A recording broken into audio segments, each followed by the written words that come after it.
comrades. Good evening, comrades. It's a wonderful evening, though a little steamy, but it's something that we have had to endure in the country for the last 3 or 4 months, so I hope we're all getting accustomed to it. It's good to see so many of you at this St. Philip South Constituency Branch meeting.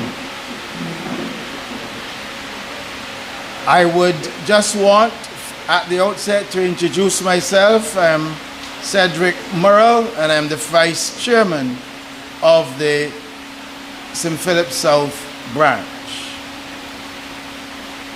At this stage, I would ask everyone to stand as we play the national anthem.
Thank you, Brother John Paul. Continue giving us your service by leading us in prayer.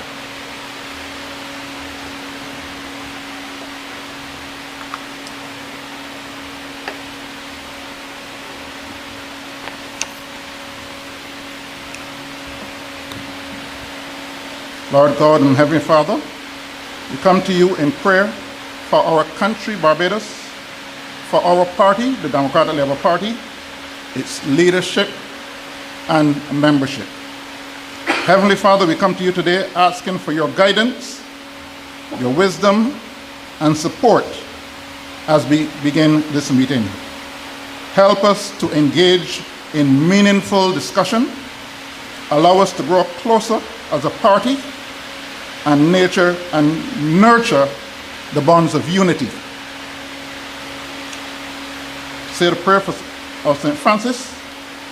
Lord, make me an instrument of your peace. Where there's hatred, let us sow love. Where there's injury, pardon.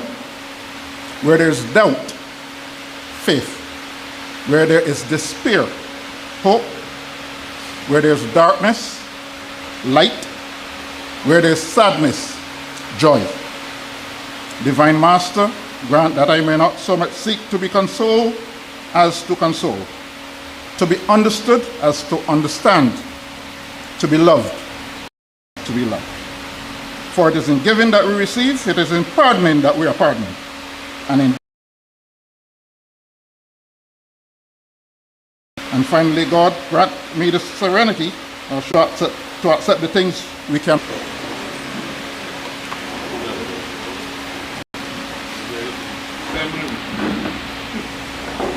Thank you, comrades. Well said, and starting like that, we should not go around for this evening. Let me say that we want to apologize for those online for the slightly late start. We had to ensure that certain of the technical difficulties that allowed you to see would be cleared up, and certainly they are, to see and to hear. And so it is a very good thing for us this evening to gather here at this St. Philip South constituency branch meeting of the Democratic Labour Party, where we will be addressed by our comrade president later in the evening. Before we go any further, I want to introduce to you the members of the St. Philip South Branch Constituency Committee who were elected within the last few months. And first, I want to introduce our chairman, Comrade Walter Maloney.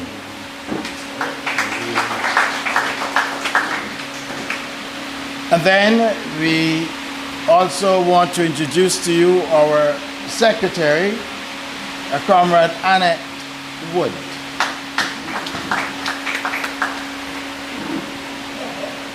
We have our treasurer, Comrade Philip Cumberbatch. He's sitting over there. We also have, in that corner, as if we were boxing, we have our floor member, Brother Richard Bino, and the person who gave you the prayer was Brother David Jean-Paul.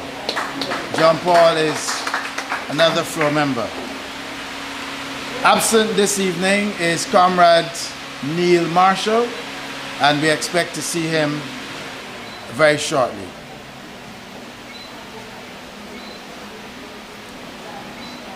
Because this evening we have some very hard-hitting in their life presidents, because you'll be addressed this evening by presidents.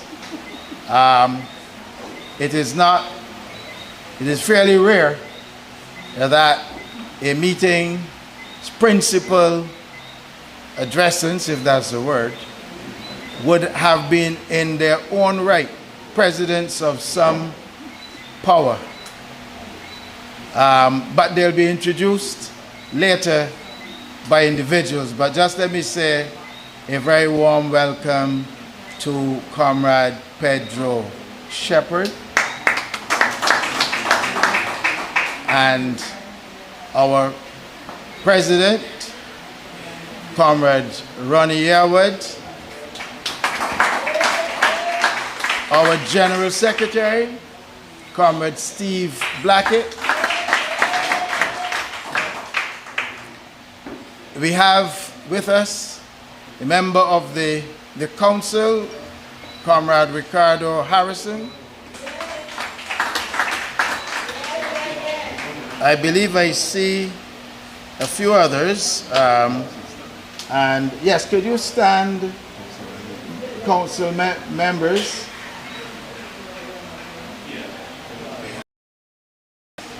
Okay.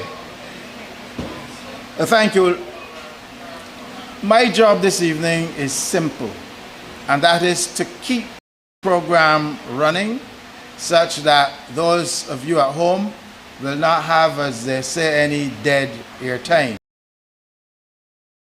My introductions will be short and snappy.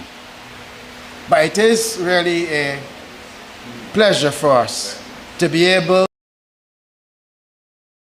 those from outside of the St. Philip South constituency, to our meeting, those who are here in person, and we certainly are very happy for those who are joining us virtually by the YouTube feed that you are seeing. This party is on an upward trajectory. This party has settled its leadership issues. And so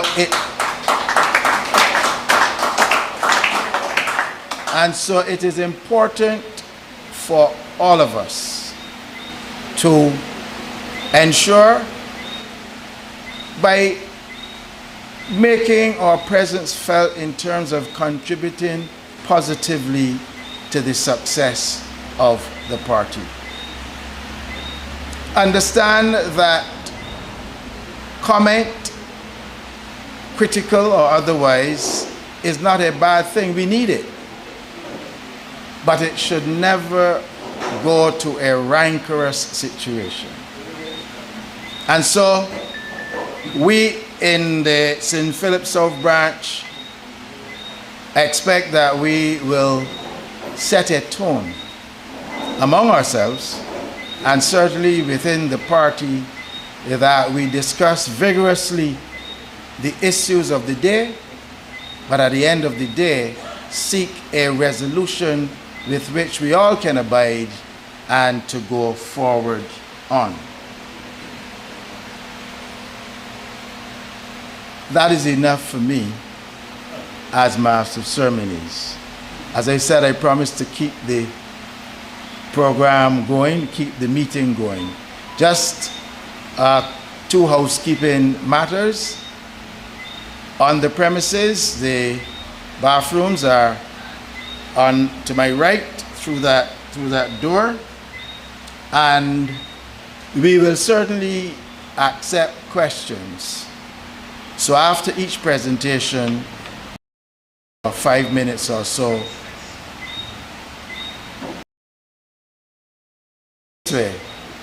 there may be a burning question, but it may be better because we may be here for very long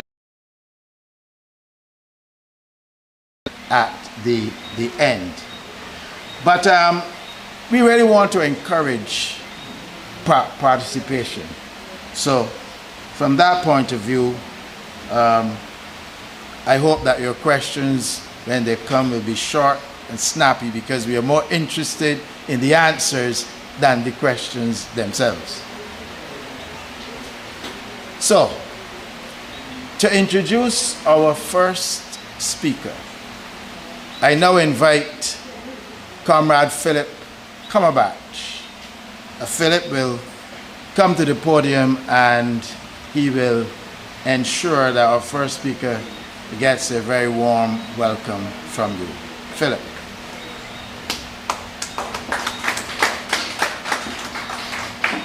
Thank you, Mr. Master of Ceremonies. A pleasant good evening to all of you who have joined us here on a hot, steamy Sunday evening. Let me say a warm welcome to all of you. I want to acknowledge in our presence our President, Dr. Ronnie Yearwood,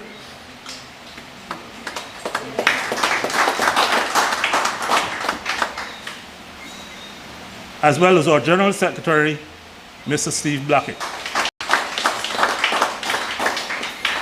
Ladies and gentlemen, my task this evening is very simple, and that is to introduce to you our first speaker, Mr. Pedro Shepherd. Mr. Shepherd was born in St. Philip and continued in St. Philip. He was educated at St. Mark's Primary School and Coleridge and Parry Secondary School. He spent some time at the Samuel Jackman Prescott Polytechnic, the Barbados Community College, and the University of the West Indies. He is a teacher of 36 years.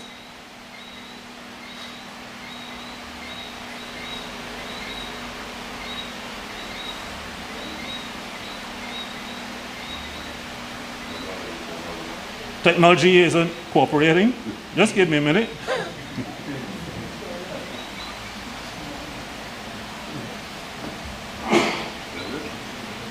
If you can find it.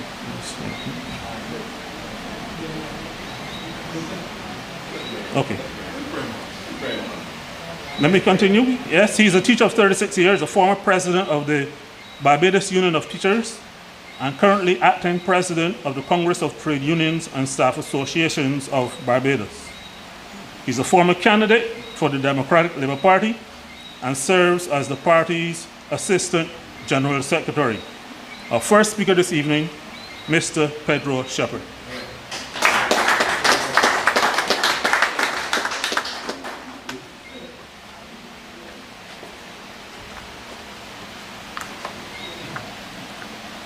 Thank you for the warm introduction.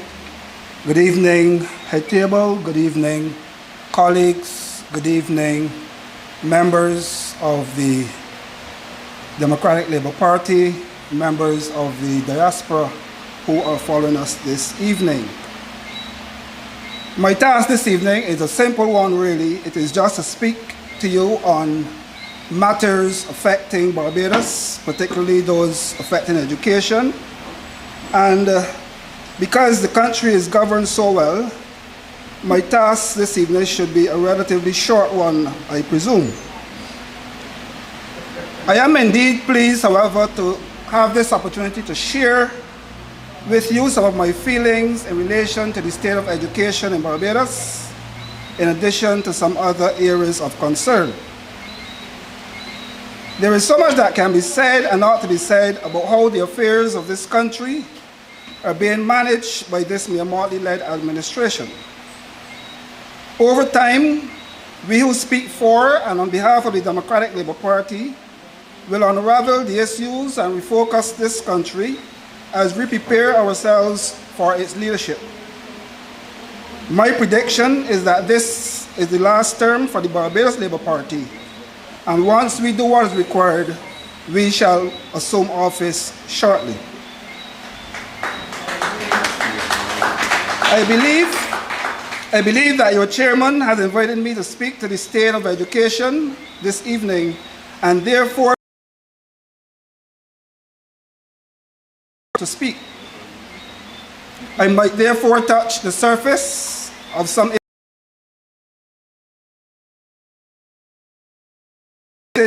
9 issues I'm hoping to touch: the IDB's computer survey, the school nutritional policy, the new dress code, education reform, the appointment of teachers, the appointment, transfer, redeployment of principals and deputy principals, the summer works program, cooling of schools, and the most recent $100 bribe to parents to assist with school books.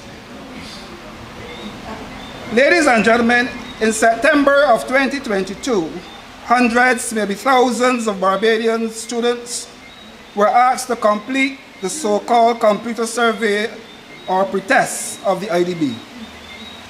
This test was viewed as invasive and distasteful, according to parents, as reported in the Barbados Today newspaper. This test was administered to Barbadian students without the knowledge or consent of their parents, teachers, or even the principals of many schools involved. Imagine a computer science test quizzing your child on his sexuality or her sexuality, gender identity, substance use and abuse, and even personal questions about their parents, including their sex life.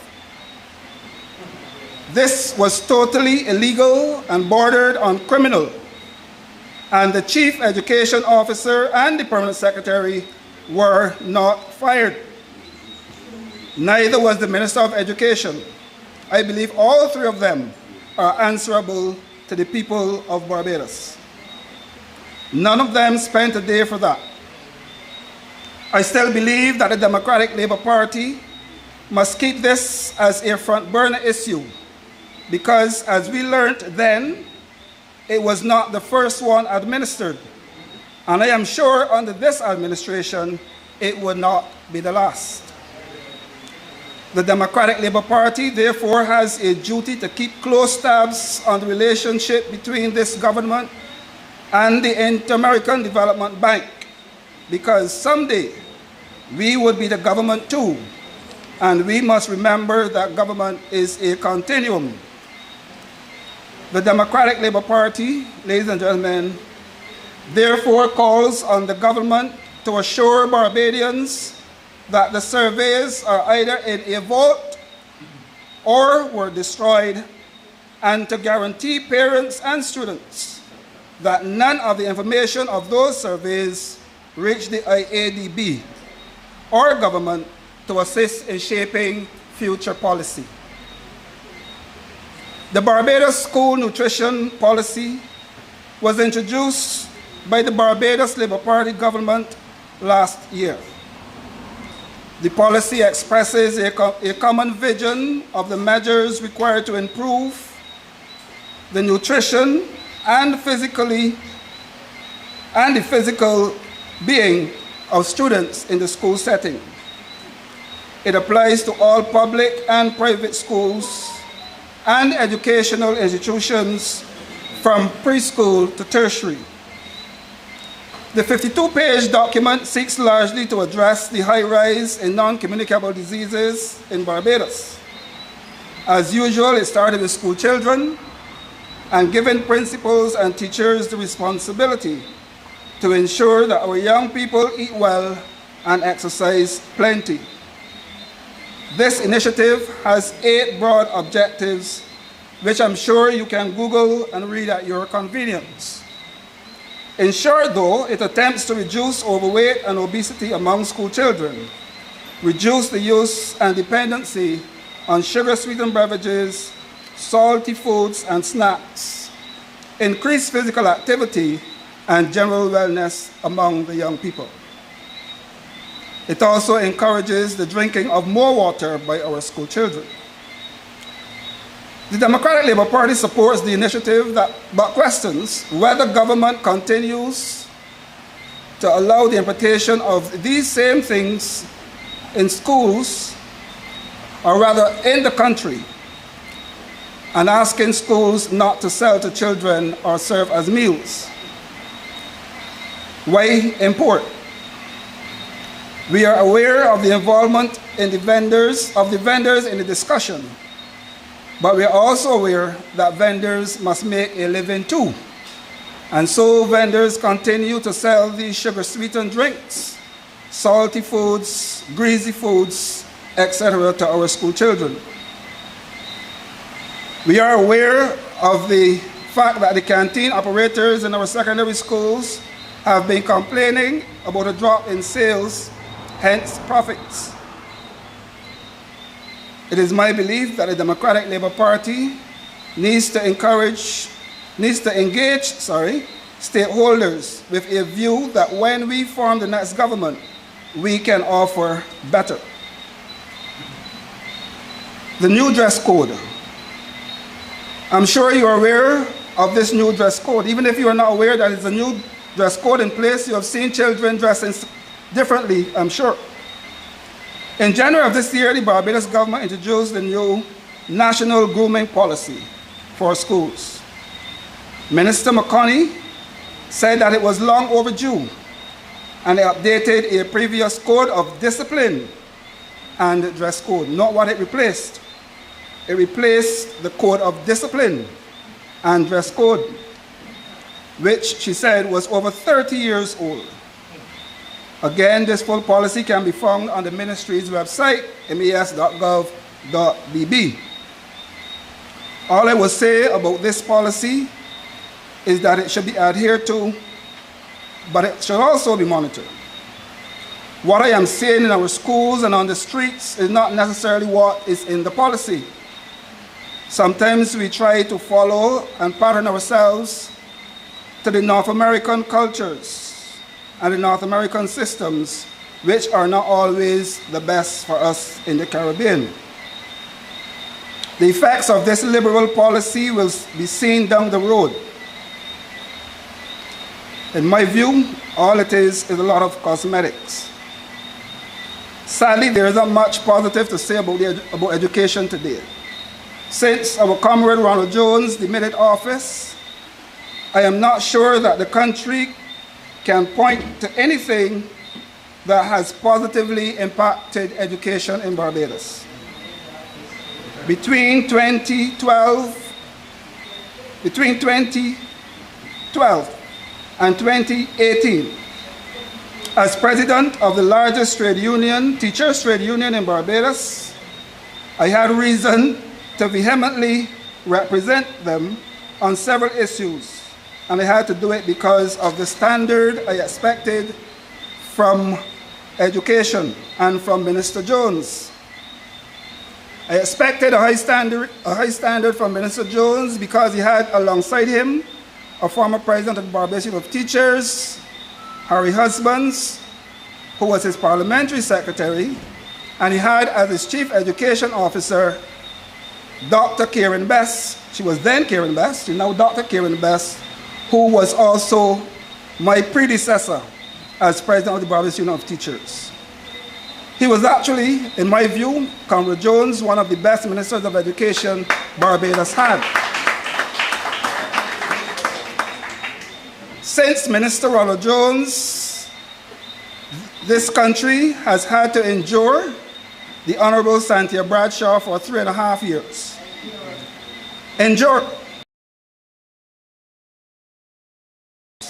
We now have the Honorable Kay McConney, a colossal failure thus far. There are complaints from every quarter for Minister McConney. The Democratic Labour Party will not speak ill of her, as that's not her role. We will simply explain her and expose her underlying faults.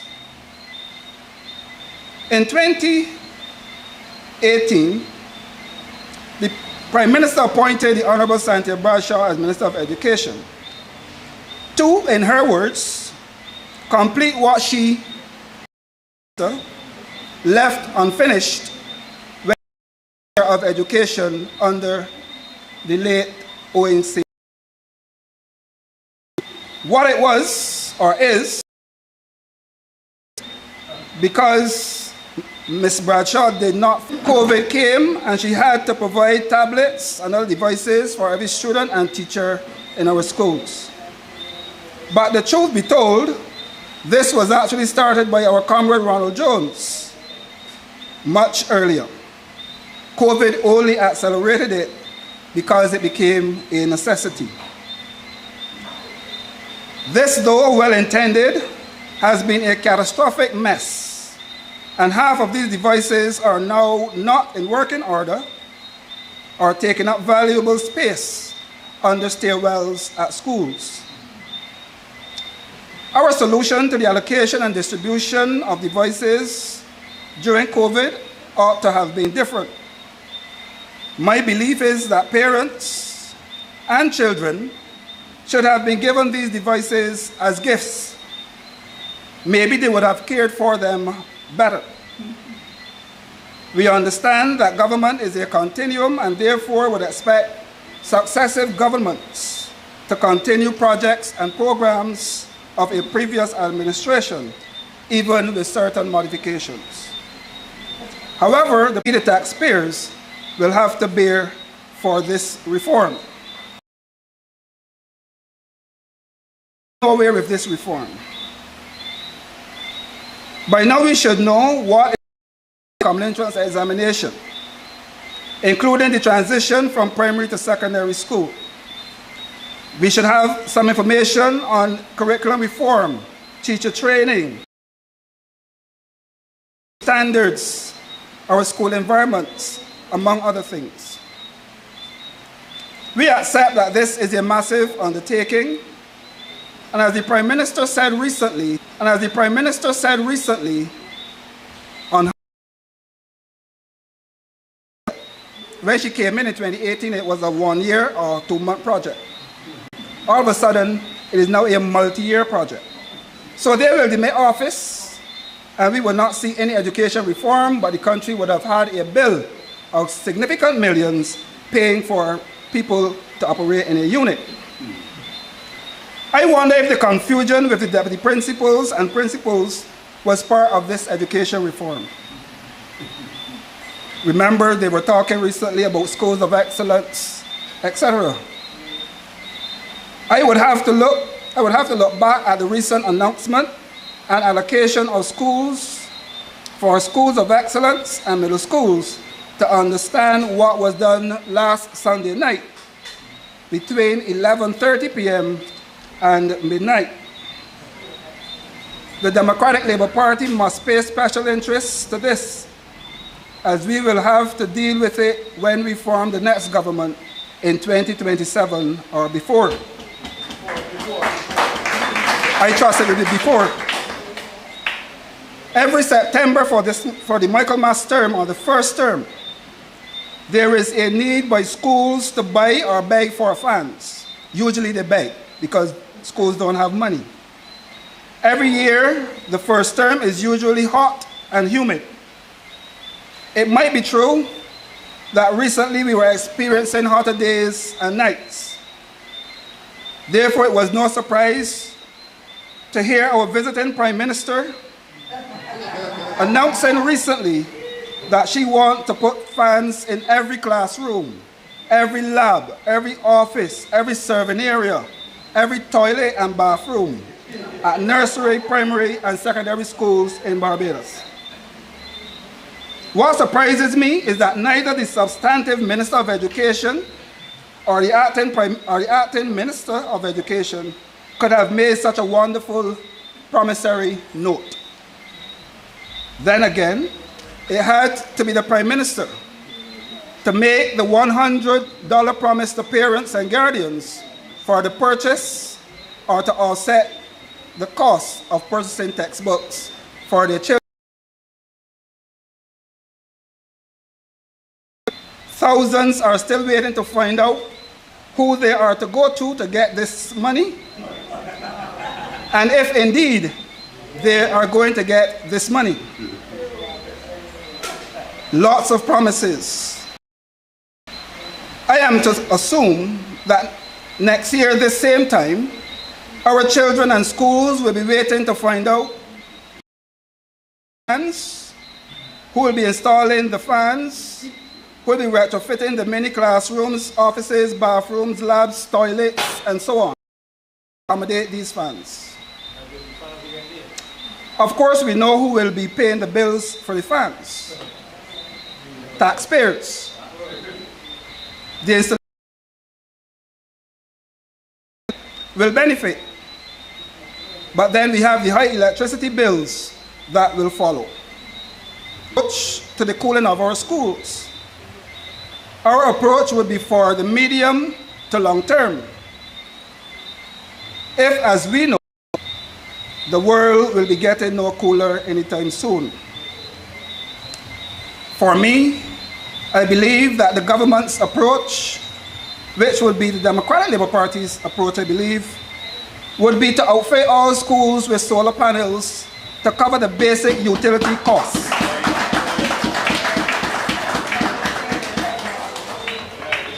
In the first instance, and then install air-conditioned units.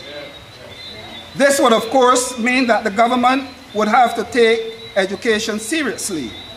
And we know that this present government does not take education seriously.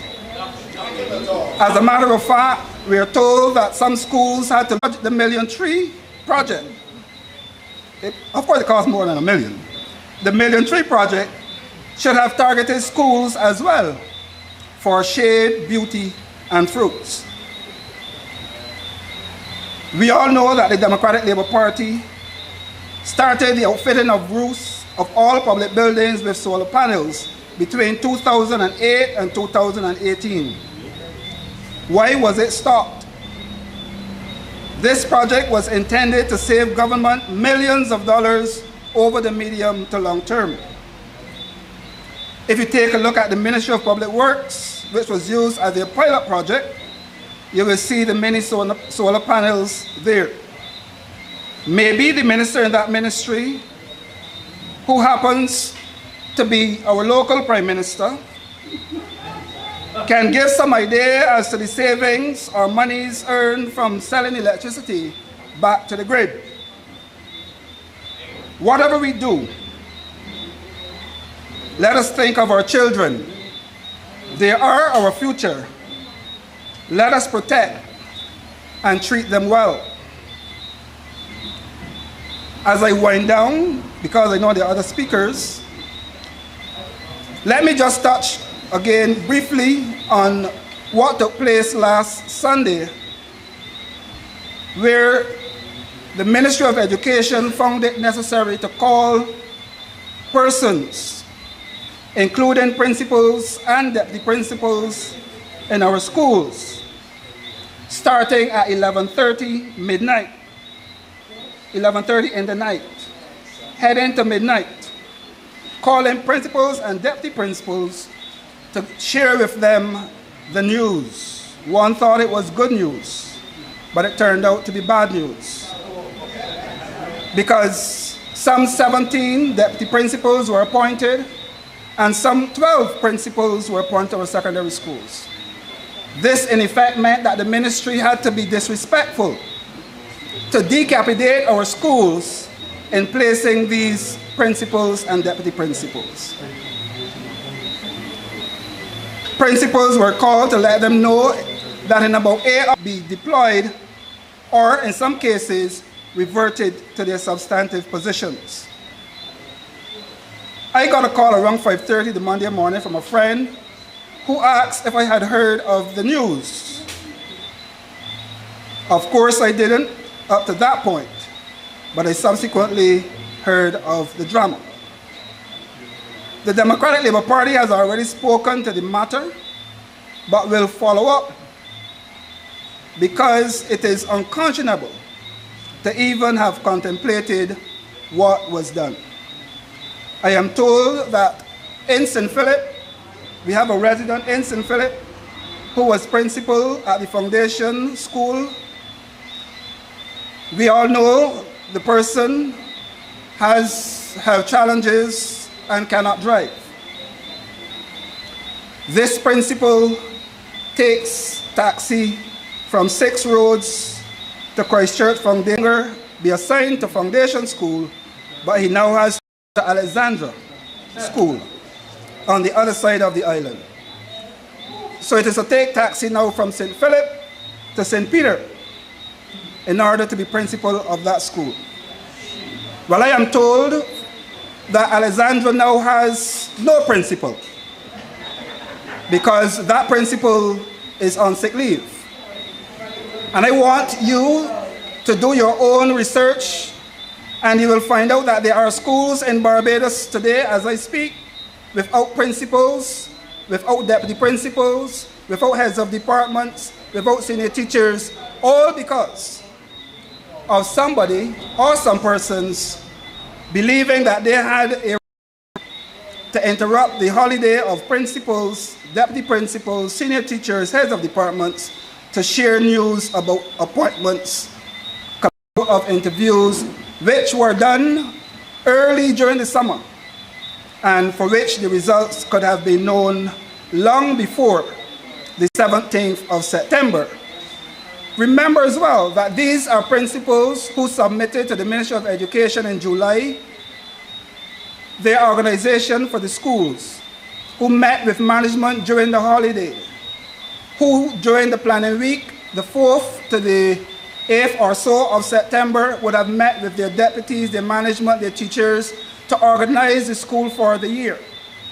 Remember, these are the same principals, deputy principals, heads of departments, who were invited in that capacity to the University of the West Indies during planning week to be told about education reform. That they were going back to their substantive schools. It must have been, and I am saying tonight that any future Democratic Labour Party government will ensure that interviews for these posts are done in time, and that persons are notified in time so that planning can be done, and so that our schools can take off on the first day.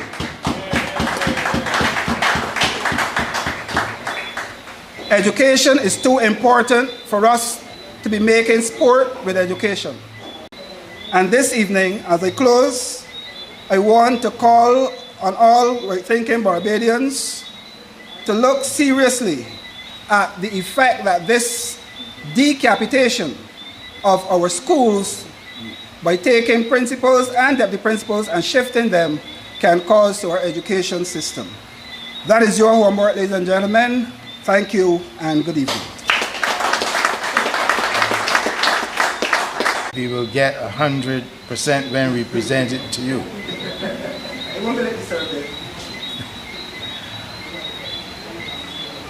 Comrades, at this stage, as I said earlier, I will move the program quickly along, but I could not help but as I sat here and I surveyed the audience dimly because the lights are a bit in my eyes.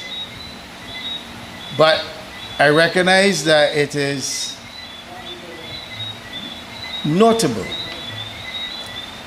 that we have had one president of BUT speaking to us, former president, sorry. He's going to be followed by a former president of the NUPW. And in the audience, I see Sister Paulette Drakes, former president of BNA.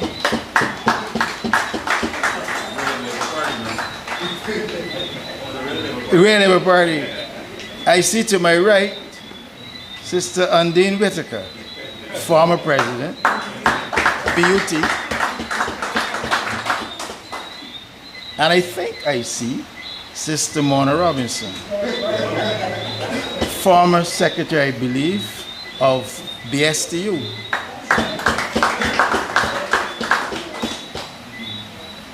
I see somewhere at the back, Brother Dwayne Goddard, former treasurer, I think it was, of the BUT. PRO, sorry. But I can't forget this guy. He is sitting right in front of me. Brother Errol Hurley, former second vice president of the NUPW. He and I were young comrades in arms at that time, serving under Comrade Nigel Harper. And we certainly had fun times. Recall Errol? And we were able to speak to Nigel in very clear and lucid terms. Sometimes he might not have liked it, but that was the youthful exuberance that people like you and I exhibited at the time. But he took it very well. I wouldn't go there. He was a trade unionist too. So, let me move on. I've been asked to introduce the chairman of the St. Philip South Branch, the second vice chairman, I believe, of the Democratic Labour Party, newly elected, and I want to congratulate him on that. I introduce all those presidents, but Walter would have been a comrade in arms with me in NUPW. He was a little younger than I was at school, but again, we were comrades there, and I wouldn't say where. But we have shared a very long journey within the vineyard of the labor movement, particularly in the NUPW. And Walter led the NUPW steadfastly for, I believe it would be 10 years. 10 fruitful years when the union certainly was a powerhouse at that time.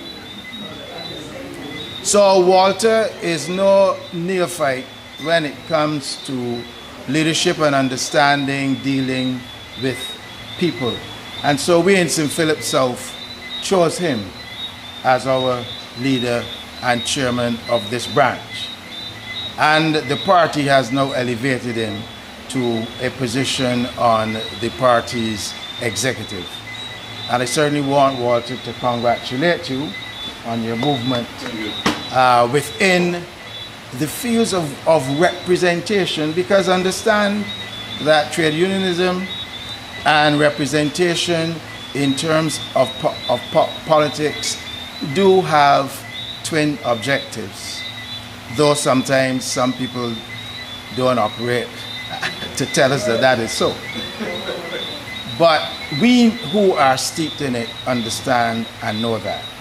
And so I don't think I have to say much more. I think Walter is much of a household name in this country. He is the present spokesperson for the party on labor matters.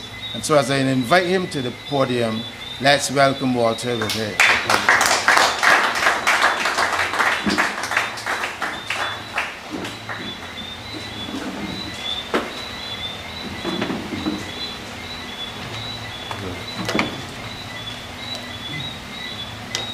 Thank you, Cedric.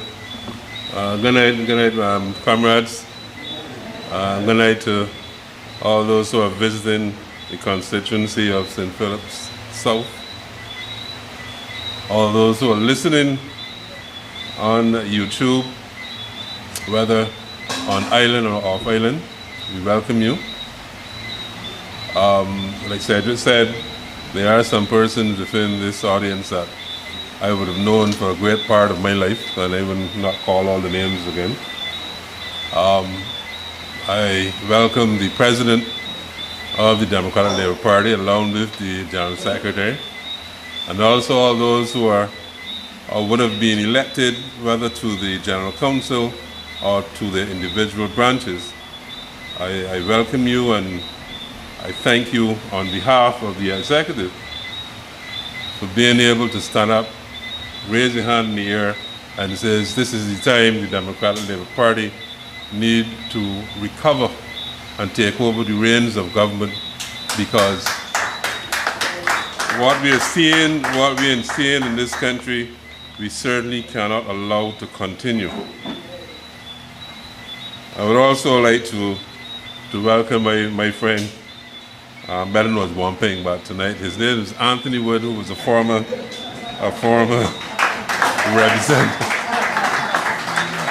representative of this constituency as well. I know, listening to Pedro just now, something came back to me, and those of you who knows me well will recognize that I'm always sending out pictures of my granddaughter. And only recently, and she was supposed to go to nursery school, and she continued, she would call me every day and say, "Granddaddy, I'm going to a big school." Only 3.5 years old. So here is she, mother, the daughter dressed her up to go to school, went to orientation, came back, was supposed to start the school on the 18th. And once the child is getting ready for school, my daughter so calls me and says, "Well, Daddy, I just get a phone call telling me that don't bring her. School will be open on the 27th. And when I heard that, I said, well, this is another continuation of the way this government has been treating people. There's no respect, right? But there's something far beyond this. Because this child would have left nursery, it meant that the idea was that it was a smooth transition. She left nursery, she's going to the new nursery school, the pre-nursery I'm talking about. And because that her present school was closed, it meant that somebody had to look after her. Now, my daughter lives in St. Thomas. Child's father had to take a week off from work in order to look after the child, because who is she going to stay with? So I'm saying that that decision alone, Pedro, put everything out of sync for one family. And that doesn't only happen to my daughter. It would have happened to all the other little children. Because when Chris called and asked if she can come back to the nursery said, "But we would have taken it, already have our intake. So what are you going to do?" So you have to go. So it is this constancy, every day. It is like you have no respect for people in this country whatsoever. and then we are supposed to sit down and accept it. Well, I don't think the Democratic Labour Party can allow this to continue anymore. We need to rise up like we did before, and we need to change this country. We need to bring it back to where it was, where people had respect for each other, where politicians understood that they were the servants of the people and not the masters of them. And I'm saying to you tonight, this has to be the journey of the Democratic Labour Party.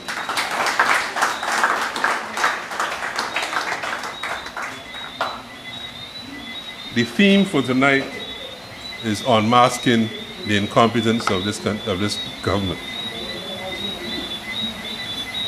And so, we look at what is the meaning of incompetency. Incompetence is to do something or not to do something successfully.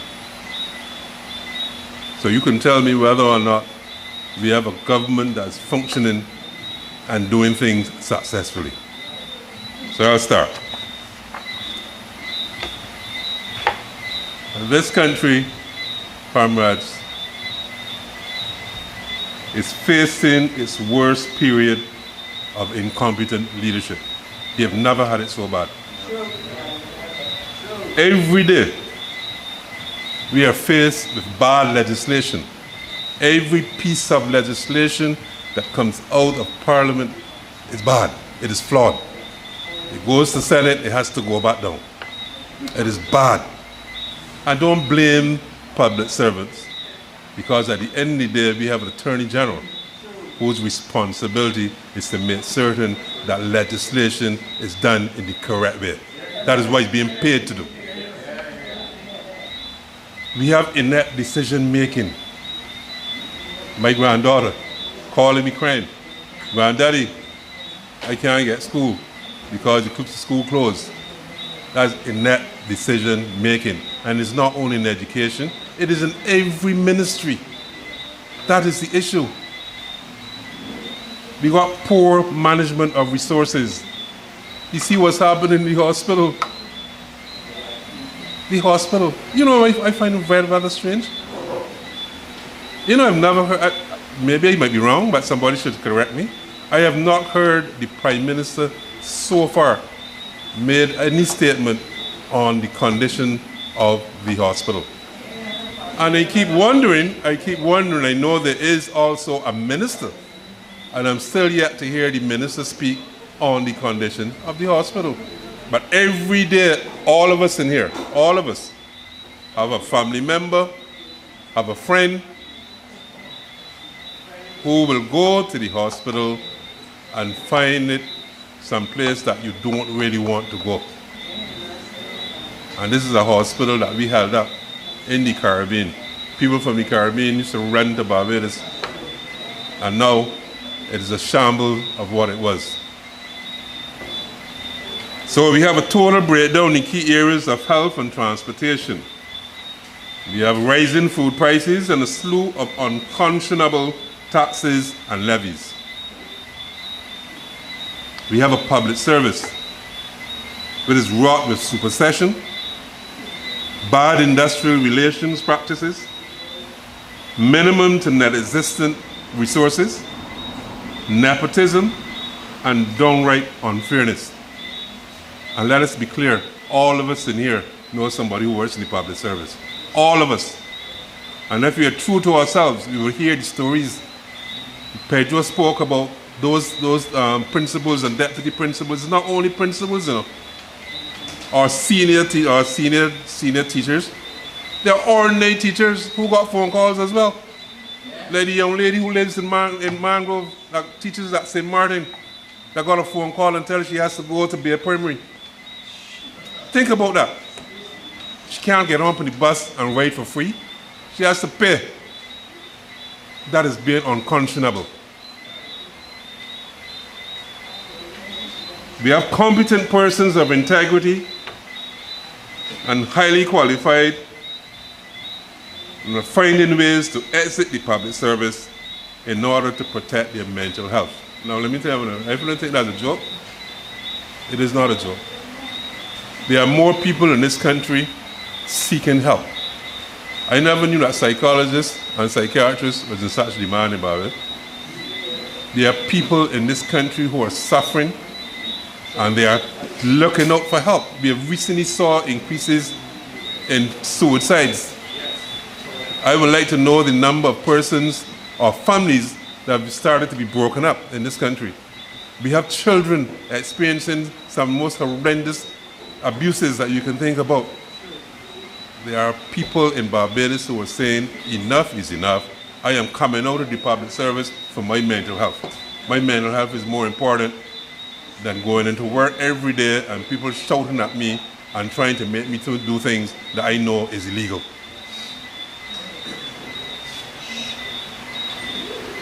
The payment of the sewage tax on water bills when only 15% of persons is on sewage connections. Why are we doing this? But we said nothing. We accept it, we pay it. But you know what's the problem with that? We are still trying to find out how much money has been collected off of the sewage tax. And then when we find out that, where is the money going? Where is it being spent on? Because clearly if it's being spent on the hospital, then we expect that the service in the hospital will be a lot better. Matter of fact, I will digress a bit and say this. This afternoon, while the president was on the call-in program, I heard the Minister of State in the Ministry of Finance made a statement. And he said that the government, listen to this, not my words, the government will continue to provide quality public services to the country, to the people of this country. Now you tell me, I don't know what is quality public services. We can't get a garbage pickup in time. We can't get a bus on time. If you go in the hospital, spending 4 or 5 days before you see a doctor. Okay? And that is only there. But even in the Ministry of Labor, you have an issue, you go to the Ministry of Labor, you cannot get it resolved. Why? Because you don't have the resources. If you go to the national insurance and you have a claim, God help you. There are still persons who got sent home during COVID that's yet to receive the severance pay. You all know that? So I don't know what this quality public services that he's talking about. And it's clear to me that I don't know if these people are being sent with a narrative and said, stick to the narrative, don't divert, even if it ain't making sense. It's amazing. Everything is packaged with stupid talk, which begins with, we are in the process. You ever realize that? Every time something happens, we are in the process of doing A, B, and C. In the process. 3 years later, we still in the process. 5 years later, we still in the process. That's the policy. That's the policy. But you know what is even worse? These are the people who started the narrative of a lost decade. So what would we call the last 5 years? And I'm borrowing this from a friend of mine who said, obviously, we will have to call it the Twilight Zone. Because clearly that is what it is. You remember that picture, the Twilight Zone? Years ago, those who remember black and white television? The Twilight Zone, that's what we are operating in, a Twilight Zone. I've been told that there will be the importation of electric buses, and half of them are left-hand driven, and they're going to send them back. That's incompetency too, you know. Because at the end of the day, we sit down here, I could pass a little joke, and we're going to laugh. But where do you think this money coming from? Where do you think who's going to pay for that? You think the minister is going to take it out of their pocket? No. The taxpayers in this country will have to pay for their incompetence. Think about it.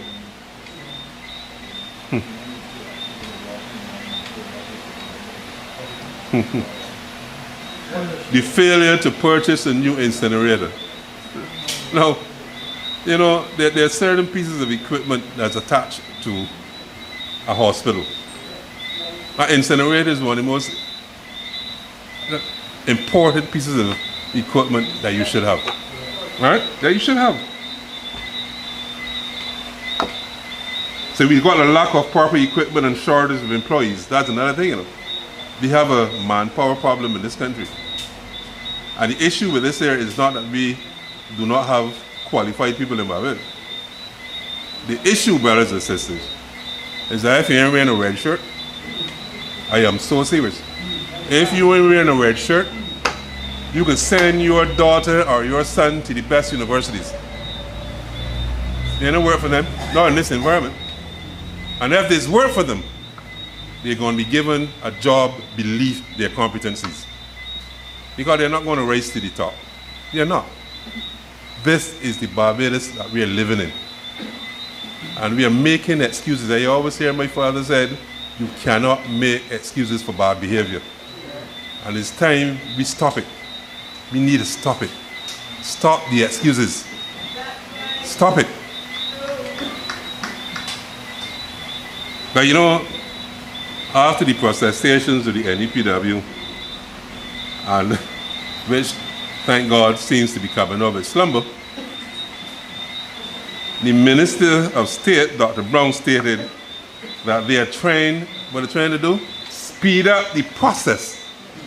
Speed up the process to acquire a new incinerator.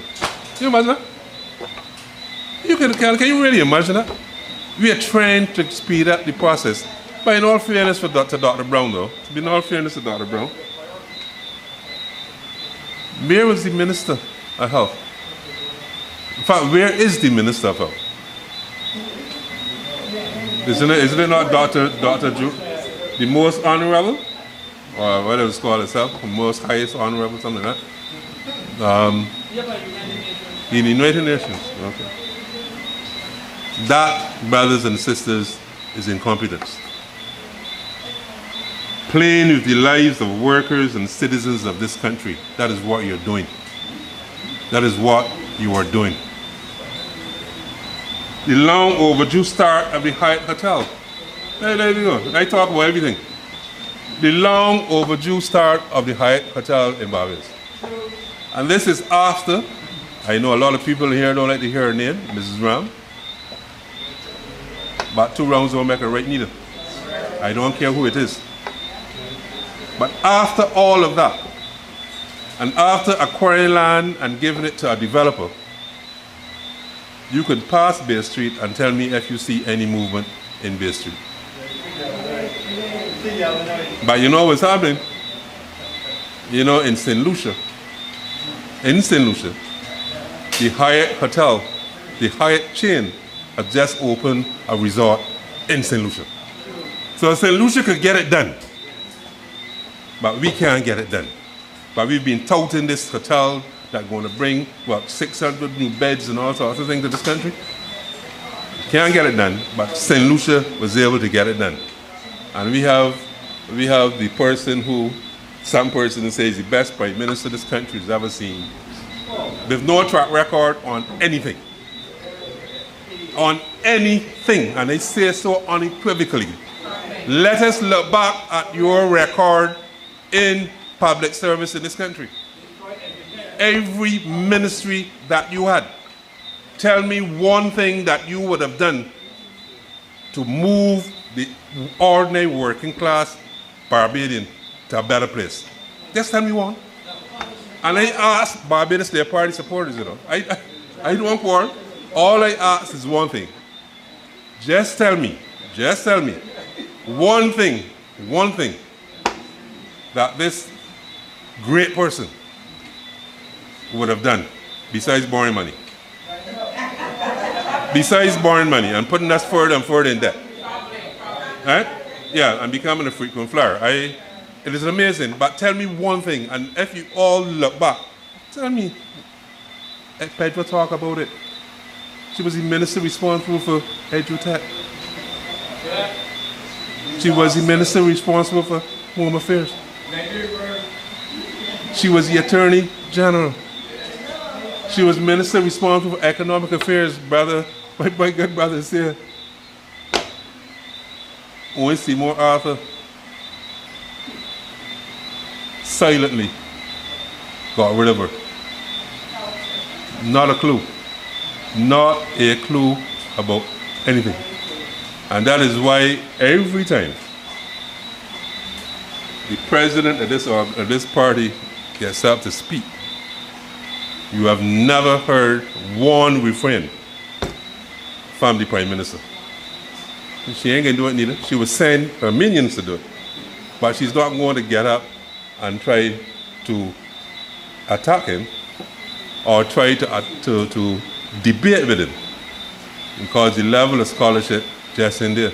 And that is a fact. That is a fact.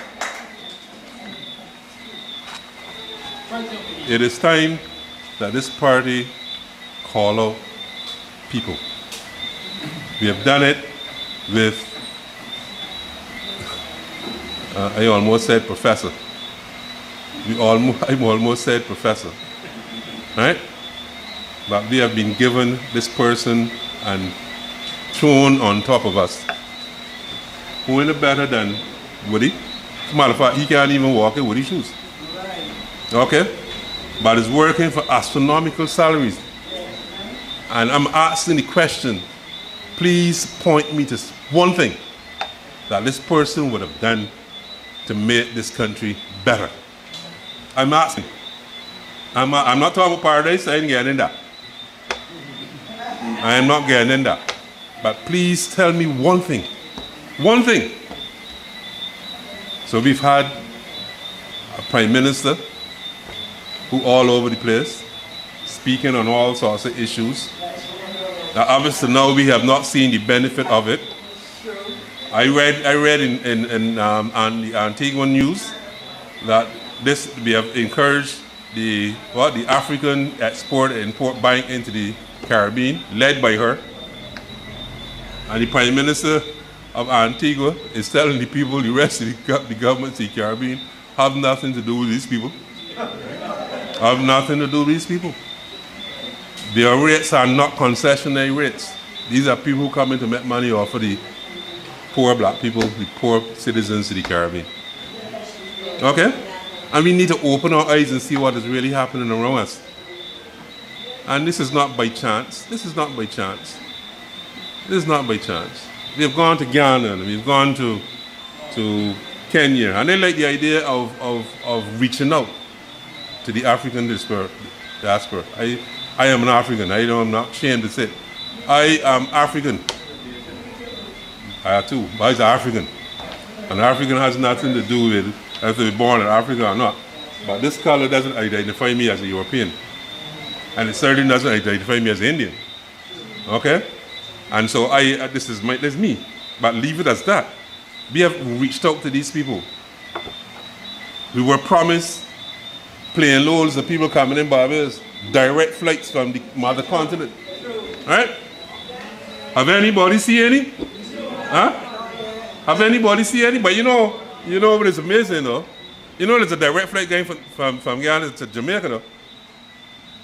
I can remember the Prime Minister of Jamaica running all over the place and being on CNN and doing all these things. But silently, people are going to Jamaica. Right? All of these things that have been happening around us. Trying to run the country based on public relations. Trying to run a country based on foolishness about being this together. We are not in this together. You can't get up one morning and have water running in your house and they ain't got none. You know what I'm saying? We're in this together. You can't get up one morning, get a Mercedes Benz and they open the bus stop waiting for a bus and can't find one. So we're in this together. You understand? We can't be in this together. When you get sick, you get on an air ambulance and go to Miami and get treatment. But you go and run the Queen Elizabeth Hospital. I hope that I see a friend of mine who happened to be a nurse that could tell me water come in. I can see if you could take your pressure. That's the reality though. So we're in this together. You in your own thing by yourself. We in something completely different called hardship. That's what we in. And then we talk about more incompetence, you know.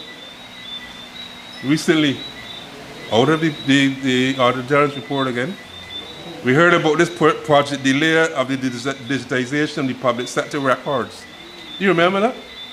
Who remember that was being touted?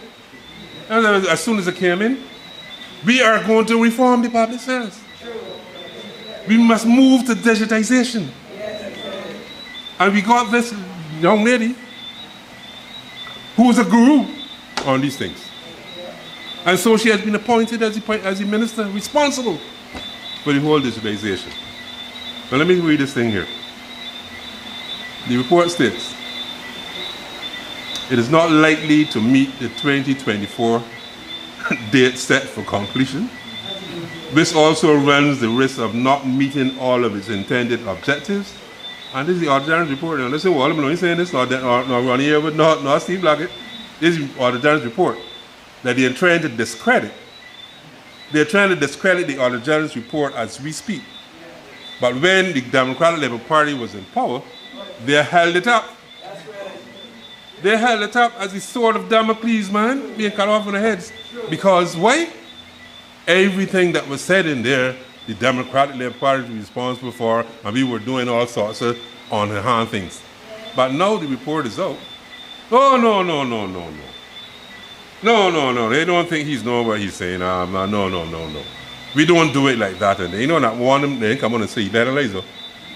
You don't realize it? Listen to Sister Cattle. Listen to my man Strong. None of them has come on and said that what the Auditor General said is a lie. Not one. We have an issue with NCC where people try to follow over one another. The chairman saying one thing, and the general manager saying something different. You know what I'm saying? But none of them come on and saying that the Auditor General is a lie. Can't say it. But you know, it goes further than that, you know. The Barbados government accessed a loan of $40 million from the Inter-American Development Bank. 40 million USDs. 80 million Bajan dollars. And this money was had to look at how we're going to improve the workings of the public service. The whole digitization program, $11 million was supposed to go to that, which is a large chunk of money. 11 million USDs, not Bajan dollars, 11 million United States dollars. To start a project that up to now ain't even halfway close to it. Ain't even halfway close to it. And matter of fact, the minister in the Ministry of Finance is saying that he's asking for a report. But I don't know what report you want. You trying to tell me that you take $11 million and give it to a department and tell them this digitization thing, and 2019, this is 2023, nothing happening. And you know what the report? We should be getting a report every year, brother. 2019, 2020, how far have we got? 2020, 2021, how far have we got? You know what I'm saying? It should be a continuous report. But no, all of a sudden, because it's being highlighted, we are asking for a report. Incompetence again. But you know, the thing about this here, like I said before, the person who was tasked with this, you know who it was? No, anybody here, no? Anybody could what's your name? The Minister of Education was tasked with putting this project together and bringing it to completion. Now she's in the Ministry of Education. Is anything happening? No. So, one thing we must say about her, she is very, very consistent. Very, very consistent. So what we should be doing this evening is asking the Prime Minister. I am not one to call nobody auntie anything unless it's my aunt. Or unless, as I grew up as a young man, as a young boy, there were people who come around in the village, we would refer to auntie and uncle. because that was because of total respect. Okay? So I'm calling this evening to the Prime Minister. Please, please, remove this albatross from around the necks of Bajans. We cannot continue like this. This is stifling us. She is killing us. She is killing us. This is monies being spent that we cannot see where it's being spent. So please, Madam Prime Minister, ease the burden. Ease the burden. I don't know who you can replace her with though, because we had Sister Santia, and now we have you. Right? So I don't know if it's a sliding scale we're looking at. But leave that as it may. Incompetence again. Let me look at the BRA. Let me look at the BRA. When the workers transition from the different government departments, customs and whatever, into the BRA, and UPW at the time, and I happen to be present, we would have negotiated on their behalf that they be allowed to take their conditions of service over to the BRA. Agreed. Right? But you know what happened now? The BRA won't change that. You know what I'm saying? So we negotiated in good faith, but no, you won't change it. So you want to change the status of former permanent public workers into regular workers. You understand what I mean?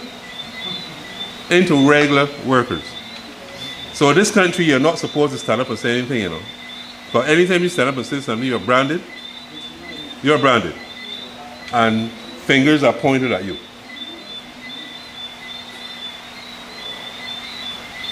This regular worker thing would require those workers to pay the national insurance, benefits for the unemployment, sickness, and severance. So they didn't have to do before. Okay? Had to be permanent employee. But then we have a minister that says, "Nah, ain't true. No. All agreements remain intact. All the agreements remain intact." The same Brother Swan, you know. All the agreements remain intact. But what Minister Swan needs to understand is what's the meaning to the word all. All don't mean part or some. You know, they mean all. So all mean that when I came over, I wasn't supposed to do this, then I cannot be doing it now.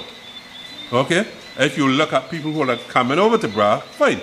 But you cannot do that to people. Right? But so he got to understand what all mean. Like I said before, they do not pay sick benefits of unemployment or severance. And I'm going to give my friend, Brother Waldron, a kudos for this, because he's on good footing on this one. He's on good footing. And I think that the people in there need to fight this. They need to fight this. But then again, this is just enormous disregard for public officers' rights and the accepted entitlements, and this is a constant feature of this administration. Incompetence. Then we look at transportation now. And he called this from a friend of mine again. It is very disrespectful for Transport Board not to provide information on bus availability. To support the warning of bus delays when the new school year commenced on the 18th of September. So on the 18th of September, you come out and say that they're going to have bus delays, right? The statement, and I quote, "expect bus delays." A vague and meaningless statement. Without such information being made available to commuters, especially the seniors and persons living in remote areas. So I get up in the mornings, the bus used to come at 5:30. I met certain children now, I left the food and things for to get to school. I by the bus stop there at 5:30. Right? But all he says to me is, expect bus delays. But be able to tell you, every time I saw, I figured that the bus can come now at 6:30. Right? But you know, at 5:30, you open the bus stop, and the bus can come before about 9 o'clock. You know that?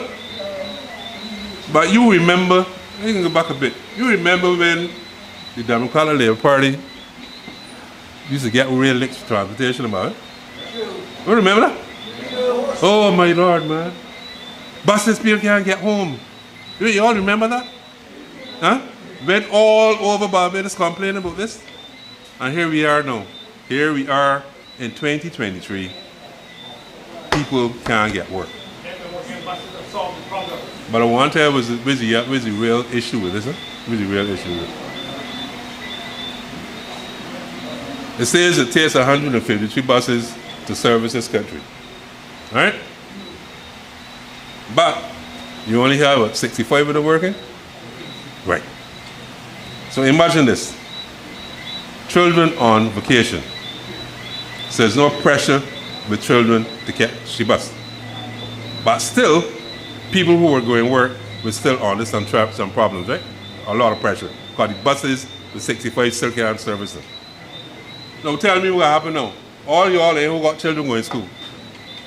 You got children now added to as commuters now. So you think the 65 can be able to deal with that? Of course not. Of course not. Of course not. But we brought in some buses in 2019 or something. It was a big PR thing. You remember that? Oh, all these electric buses be coming in and all that sort of thing. And still yet, people got issues trying to get to work. But I can tell you something that's even worse than that, huh? Worse than that. When you get to work late, you might have an employer that's accommodated. Skipper, I was there waiting for the bus came late. Fine. Do that for a whole week. They start to dock your pay. You understand what I'm saying? They start to dock your pay. And after a while, they will call you in and tell you, listen, you might be a good worker, right? But right now, you work in the hotel industry. Breakfast supposed to start at 7 o'clock. But you come in late, so you can't break down. They call it break down. The boys working in the industry. It's called break down the stuff. Put out the wares and stuff. So you're in there. So the hotel's on the travel. Unfortunately, we will have to let you go. Because then we will look for somebody else to come. Right? That is not because of any fault of theirs. Remember when I started by saying that the minister said that Barbados, that his government will continue to provide quality public services? Transportation quality public services. True. And so when you cannot provide proper transportation for the people in this country, what you are doing is putting people under pressure. Then they can't keep their jobs. And when they can't keep the jobs, they can't look after the children. You all understand the ripple effect? Huh? It is not, people may just see it as a bus. It is more than just catching a bus. It's the absence of the bus. Everybody in Barbados ain't got a car. Everybody ain't got a car. A matter of fact, I tell you this here, a lot of people that got cars is very selective as how far to go to. Because with the price of the gasoline, you can't play you German and drink all about Barbados like years ago. You could go and say you know St. Lucie and come back at the road. As simple as that. But that is what is happening in this country. Correct. In this country as we speak. But you know who's responsible for this one? You know who's responsible for that? She used to be Minister of Education. She used to be Minister of Education. And you know she's in charge of transport and works and all them people. Them places. Right? No, you can't get education right. But you bring it to the MTW and you still can't get our right neither. You understand? You still ain't getting it right neither. And that's why I started by saying this is the most incompetent set of people that ever led this country.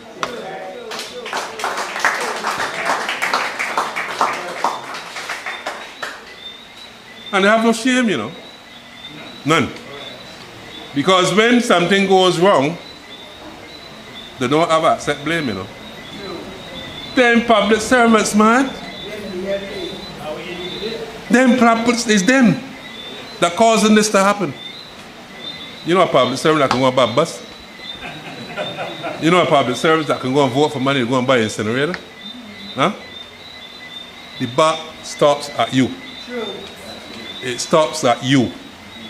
You are the elected person. Your job is to make certain that these things happen. Correct. Put the policies and plans in place to make certain that they happen. But no, you won't blame the public servant, who can't speak for themselves. And unfortunately, some of them have unions that don't speak for them neither. And that's a fact. Unfortunately, but my brother Pedro is here, and like I said, I see the NUPW seems to be coming out of slumber, and I hope that that goes for all the other unions as well. So, Transport Board is in a crisis. Roads are in terrible conditions. We have this dispossession now in Barbados. This is a new thing, dispossession. So we dispossess Savvy. We dispossess the young lady in Oystins. And you know the coming to dispossess the fellow in 6102. You know what I'm saying? So it's a culture now of dispossession. You know what I'm saying? Stop them. We want this for we friend. So get rid of them. This is what happened in Barbados though. Dispossession. Poverty is on the increase. Correct. And if you think American sport, ask the Minister Humphrey. He is who said the number of persons who are going to the welfare agencies has increased. If I was working and I could support myself, I ain't got no welfare agency, brother. The fact that I'm going to the welfare agency says that I am in dire straits and I need help. I'm calling and leaning on government, on the state to help me. The question is how many of those people get help though? Because you heard about the $100 grant, right? And that boy can't get them yet. Nobody can't get it yet. But this is what we are dealing with in this country. Because they feel that we are a bunch of idiots and they can say whatever they feel like saying, this feel-good attitude. When things happen in Barbados and they think they're going too far, we can keep a big fat down by the botanical gardens, invite all the fellas to come and sing. You know what I'm saying? You're going to get some free drinks and some free food, enjoy yourself, walk up bar and thing, because you got to just come and walk up. But at the end of the day, nothing has changed. Nothing has changed. And that is the reality. So we got poverty on the increase. We are seeing corruption in various forms now. Arthur John's report. There's a sense of hopelessness among young people. And the violent crime in Gainaway. Crime in Gainaway. Nowhere. So let me talk about crime. September the 12th, 2023 in Barbados today. The minister in charge for crime prevention has expressed concern about what he says are boardroom gangsters. Remember that? Who are intent on stopping or slowing down Barbados crime fight. The question is, who are these boardroom gangsters? He further said that he is not afraid of the gangsters on the streets, but he wanted him to know that every God-fearing Barbadian afraid of the gangsters on the street. All of you here afraid for there? All of you, I don't care if you got a gun or not. All of us are afraid of them. And we are looking to you. You were supposed to be the crime star. And you were saying you weren't afraid for them, but you're afraid for the ones in the boardroom. All right? So maybe you're afraid for them because maybe you're friends. I don't know. I ain't saying the man is associated with anybody. But if I ain't afraid for Aaron because I don't feel Aaron is my friend. Let me put that way. So I have no fear of Aaron. All right? But you know, what we really want to know though, what is it that we really want to know? What we want to know is what funds were allocated to this peace initiative. Let me go back to it again. What funds were allocated to this peace initiative? You all hear about the peace initiative? Yes. Huh? Yes. You think that was voluntary? No. You don't really think so? You don't think that I had a meeting now in what's called on there? In Chapman Lane, New Orleans, where everybody come together and drink some brandy. Huh? And it's a voluntary thing, oh, we can stop this and that. I'm gonna think so. Money's getting involved in that too. There's a budget for this here. I want to know how it was spent. We want to know how it was spent. The question remains as to whether the administration's approach of utilizing persons of questionable character is a central fixture in the crime prevention strategy. Hey, come home now, man. Come home. Everybody be in here for this. I want to hear from my president too. Because he told the minister this afternoon, if you going to ask the questions, you're going to be in here. So I want to hear some more of that. And now, let me talk agriculture. And the reason I talk about agriculture because the Minister of Agriculture represents his constituency. Well, misrepresents. Misrepresents is true. Misrepresents his constituency.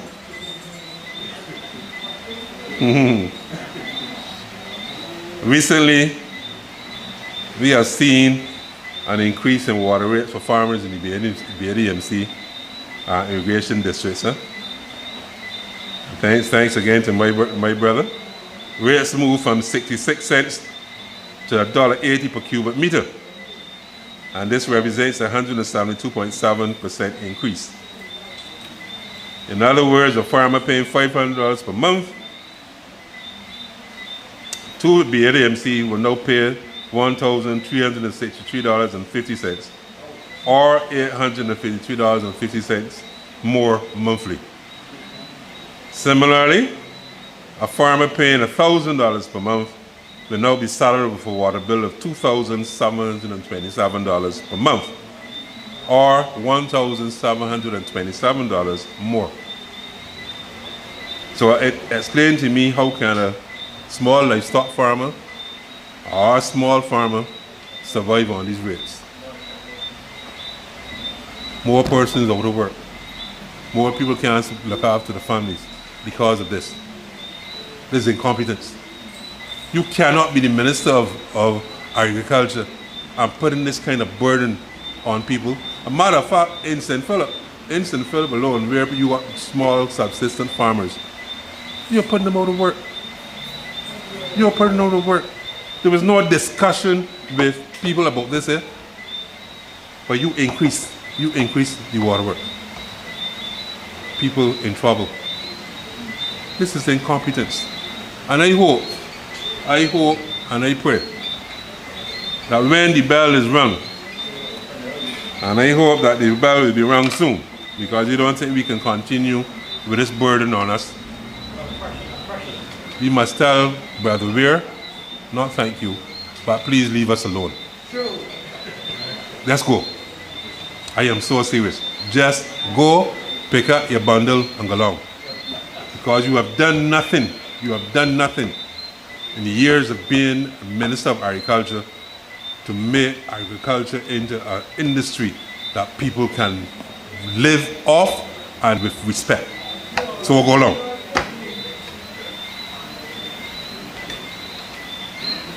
What time it is though? I'm going to finish now because I want two more things. Can I just finish my two things? Yeah, can I? Good. So we can talk about national insurance.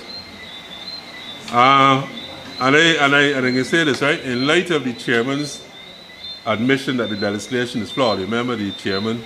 Remember all this thing was happening, really hearing that from the chairman? Remember that? You know who's the chairman?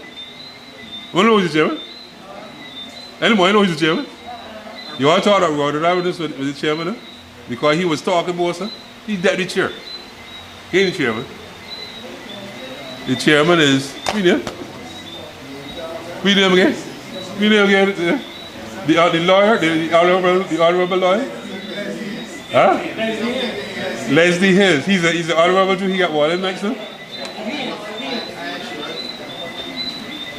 You know, there's a single trade running through all this, you know. There's a single trade running through all this. Leslie Hills is the chairman of the National Insurance, right? Problems. You know, Leslie Hills is also the chairman of the Electoral Boundaries Commission. Right? You know, we had an election. How long now? And you know, there's no report. You all know this? Huh? There is no report. Right? So what's the common thread here? We are seeing a set of people who are very incompetent. being placed in positions. This is a party of incompetency. So he's the chairman of National Insurance. And when all this is happening, not a word. But then all of a sudden, he too, because this seems to be the norm in Barbados now. First, you had Kerry Simmons, the Prime Minister, everybody all of a sudden getting this road to Damascus experience. Right? Everybody got road to Damascus experience now. So all of a sudden, oh, you know something? Man, that legislation flawed it. That legislation flawed. So I asked myself, you're supposed to be a lawyer. You didn't read it. And me went to the house and he didn't read it neither. Because it's clear that when the Minister of Labour got up in there and read a statement, not the bill, he read a statement, that he was saying these things for the first time too. Okay? So, the chairman declares that they'll have to look, there'll be a relook at the legislation. So, I decided tonight, let me see what he relook. Because he could go and say anything. And by the time he said what he wants to say, they might go back and change whatever they want to say. So let me see what the changes or amendments they're looking at in this bill. But I can tell you one of this though. Ever is one thing that this party must continue to push. You took up $1.3 billion out of the pure fund. No amount of carrying it to 68 years or giving people an extra 2% from the salary, that's not the issue. The issue is you took $1.3 billion of people's money without asking them a question. Okay? And write it off. Making the fund weak. Okay? And this is not Ronnie here was saying so, nor Brother Wood saying so. The actuary said so. Correct. And they didn't say it once. They didn't say it twice. They said it. They said, if this happens, you're going to place the fund in an untenable position. So let me start from there. Give back the people the money. Let me start from there. And then we can start to discuss everything else. All right? But you know, the Prime Minister come and say she ain't really look at knowing that. But I know about how things happen. When the poll come out, that could change. You know, it's everything about polling, right? That would change. Give back the people the money. You got away, and it's unfortunate. You got into power. And the first thing you did, all of those public service and private sector people who retired and took the hard-earned money that they could charities and went and bought government paper. You turned them from being able to look after themselves and push them below the poverty line. That is a fact. And you have people in this country up to today still suffering. Still suffering. I know not, and it's not only the clerk, you know, the permanent secretary, my friend, who took $120,000 and his gratuity and said, this is the investment, boy, Walter, boy. Trying to say, so the wife and me, you know, we do we thing. Our children come up, we make certain everything right. That's what you did. That is what you did. And people in this country sat down and said, well, once you allow them to do it once, they will do it again. They will do it again. And I can tell them this, you know, this is not, you know, when they study about this individual, right? You get power. First you do. Corporation tax. Was you don't pay a corporation tax? We come and support was you buy 2 rams and 7 whole that you make a piece of change when you come to help pay bills. Wait, what pay? Good. Then, on the top of that, you write off the VAT. But I know that VAT is we money though. You know that we went faithfully every time we made a purchase, we paid VAT on whatever item we paid. with the idea that VAT was going to be paid into the government. But you know they pay them, and you know they write them off. And you know that there was no kind of consultation with us, because what a good Prime Minister would have said, listen, if you got one of the receipts, go back and tell her, get back your money, because your money. And up to this day, it was a wrong that must be corrected. It was wrong. It was criminal. It was criminal. That was my money that you took and gave to somebody. We don't understand what's going on about it, is it? Get away with murder. You get away with murder and nobody says anything. But this party, out of we slumber. We will say the things that needs to be said in this country. Without any fear or favor. We need to say these things. I'm going to finish now. In closing, I hope that in a small way, I have provided evidence of the lack of strategic and structural thinking in this motley cabinet. The high degree of redundancy and incompetence in this cabinet is principally responsible for the chaos, low morale, and poor management that pervades the public service. Incompetence. I thank you.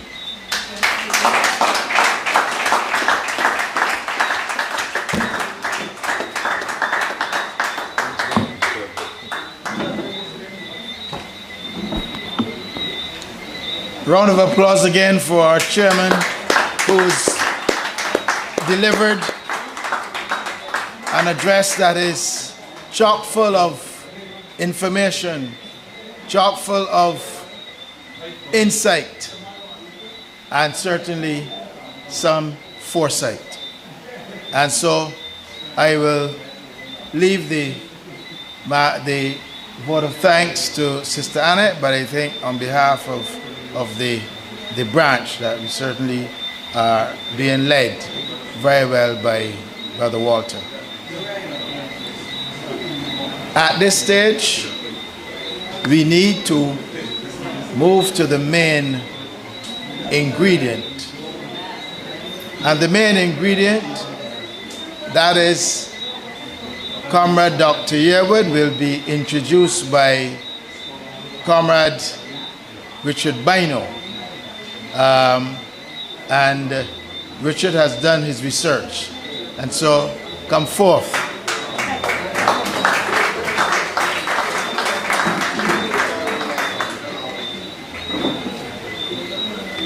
Thank you, Brother Morrill. You know, the main ingredient is often very anxiously awaited. It is not my intention to delay Dr. Yearwood from coming and making his eagerly anticipated address. Yes, I did some research.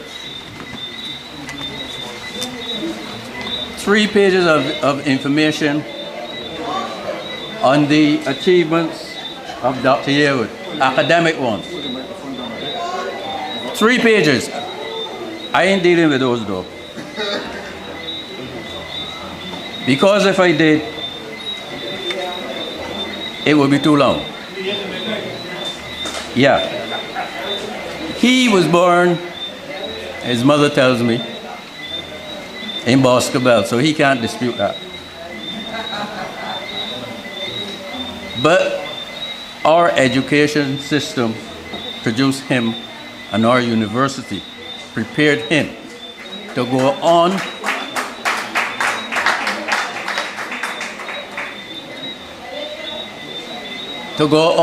to show the world his talents. He left us with a Bachelor of Science degree at Cave Hill in political science, double majors, political science and sociology with honors. Now I'm going to fast forward to say that he attended Newcastle University, Durham University, London University, Berkeley University, and graduated top of his class, distinctions and so on, every time.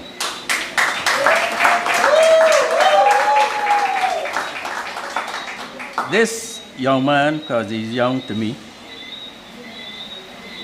has excelled and decided that he's going to return here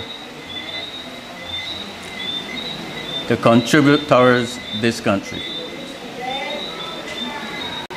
He obviously examined the political landscape and decided that there was need for a new polity.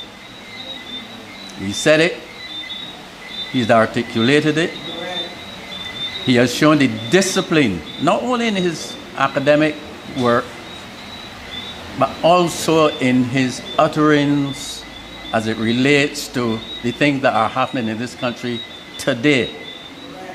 He has not only analyzed the issues, he has provided solutions. Very few political parties or political leaders have done that in this country. He is bold, he is fearless, and we in this party know that he will deliver whenever the time comes. So, there was a time that we used to talk about the freshness of a breeze in the bottle. Anybody remember that? The freshness in the breeze in the bottle? Alcalá. Dr. Yearwood will now come and continue the good work. The last time that he really spoke to the issues was this afternoon, and those who listen have a good idea where Mr. Strawn is probably hiding tonight. Thank you.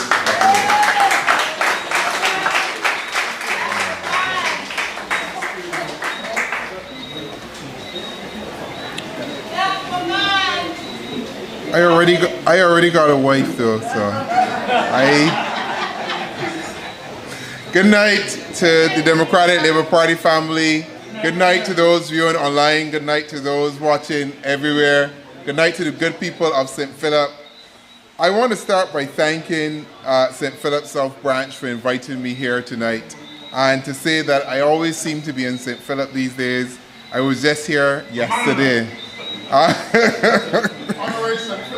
I am waiting for my honorary citizenship of St. Philip, and it will be bestowed upon me, I am told, very soon. But tonight I want to thank Comrade Pedro and Comrade Walter for laying out some of the issues facing this country in terms of education, in terms of pensions, bus, all of the issues facing this country. And what I really want to do tonight, I want to set the scene a little bit, a little bit of context to what we're going to talk about. I don't want to keep you long. I know I always say that, and then an hour later, we're still here chatting along and doing our thing. But I want to set the context a little bit to the issues that we face in this country and what's going on. The reality is, and this is something that we face in Barbados, is that there's a sense of hopelessness that is pervading the Barbados society in a way that we have never understood it to be, in a way that it's never been. And on top of the hopelessness, there's an incompetency that underlines that at the moment. And it's that incompetency that Walter and Pedro were speaking to. What I want to do is to put the Auditor General's report in that context, because it's not really just about the numbers and the figures and the thievery and the incompetence and the bad accounting and the mismanagement. What the Auditor General report reflects is not only that, it reflects really, and I want you to bear this in mind, I want you to think about this very, very carefully.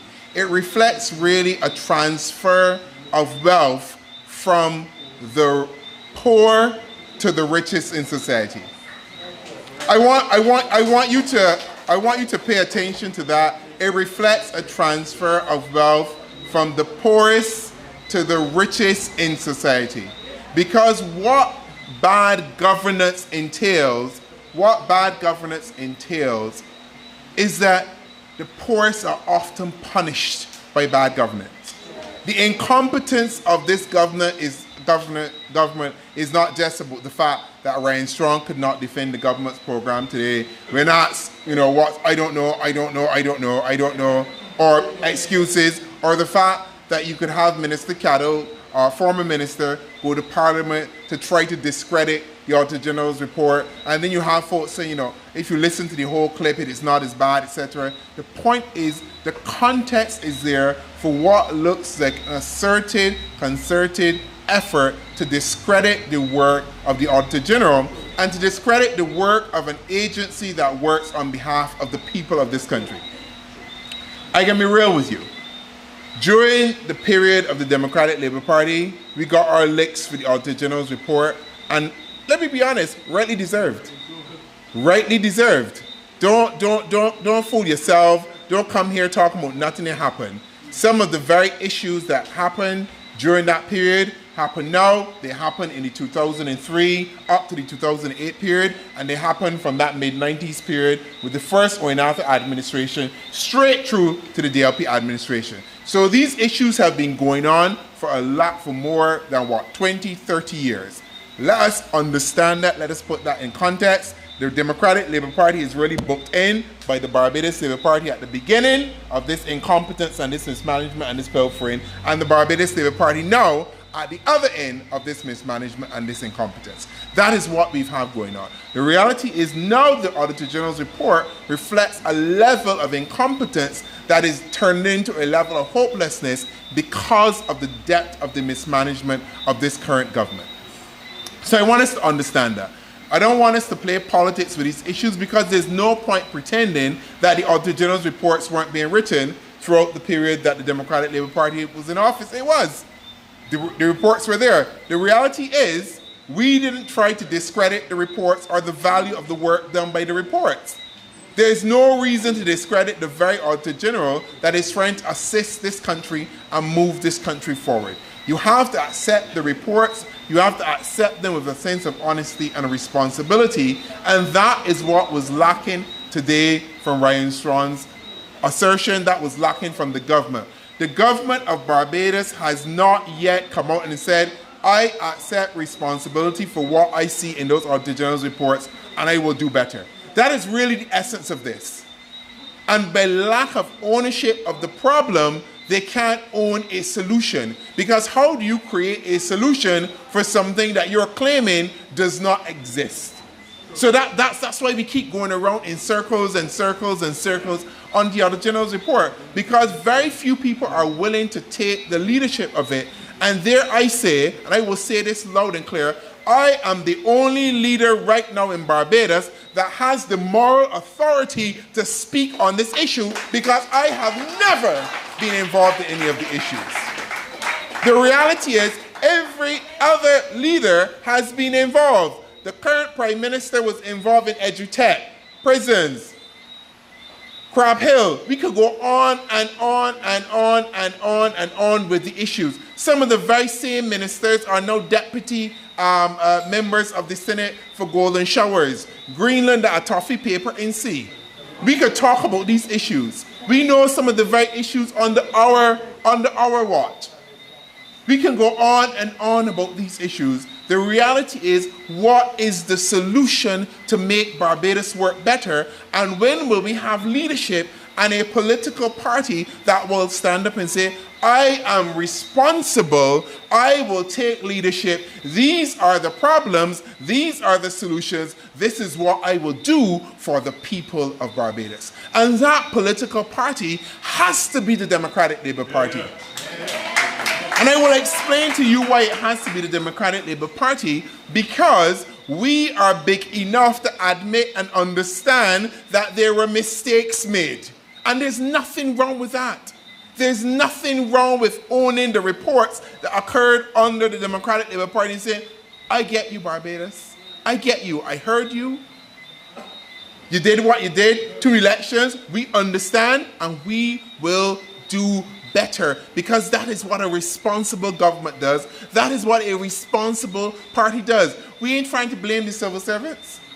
How you can blame civil servants for misappropriation of money? Civil servants, yes, may have to sign off on certain things, but I never see a civil servant pull up some money and say, get that tender over there.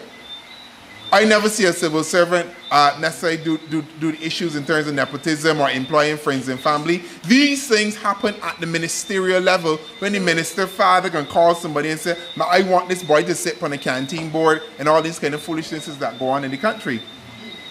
These are some of the very issues that happen in this country. And I want you to place that Auditor General's report also in the context of the debt restructuring of the $1.3 billion that was removed from who? The poor to the rich. The VAT write-off, that was a movement of money from where? The poor to the rich. There is a pattern of behavior for the Barbados Labour Party government in that it redistributes wealth in the wrong, well, in our view, in the wrong direction. Trickle-down economics does not work. There is no trickle-down. The fact that you're waiting for something to trickle down is often the problem.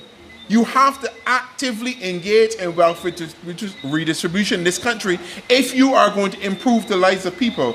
What the Auditor General report does is pointing out all of the failures of the government, really when you start to drill down, to actually actively make government work. Because if you have a government that works, what is it doing? Redistributing wealth to make the lives of those at the bottom better.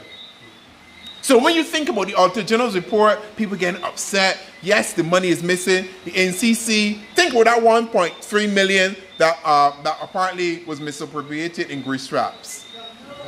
Think about the money that was misappropriated in grease traps. What does that mean if $1.3 million goes in grease traps when it shouldn't have gone in grease traps? It means that is $1.3 million less to do what, Pedro? You can't buy the fans.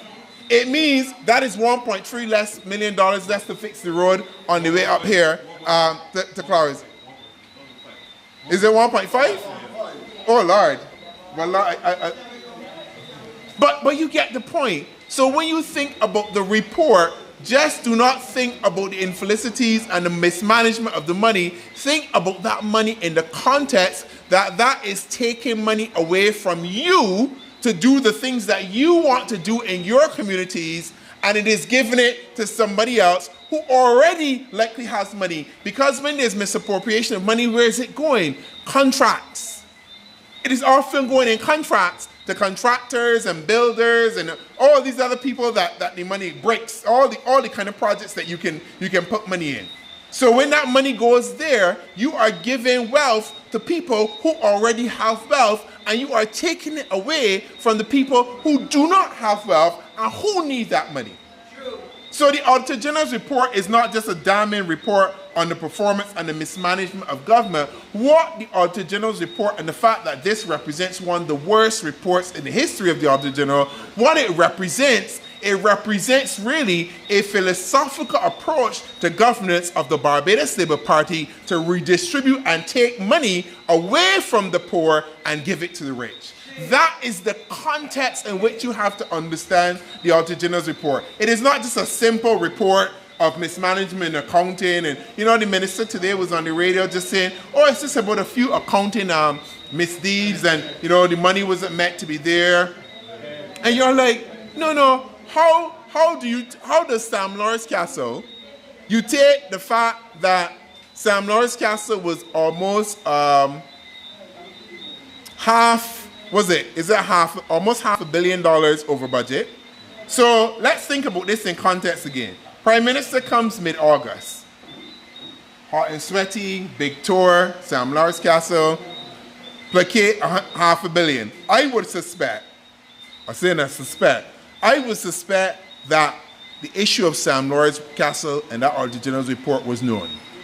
Because obviously, when you try to contextualize it by saying, yeah, it's a $500 million overruns, and you know it's fine in COVID, and you try to give it reason, because you know that the report come in to tell you that you were moving money off the books. that nobody ain't give you with Parliament to get the estimates for this money. The Auditor General comes and tells you, Minister, you actually broke the financial rules. Minister Strawn's response, I am breaching the rules.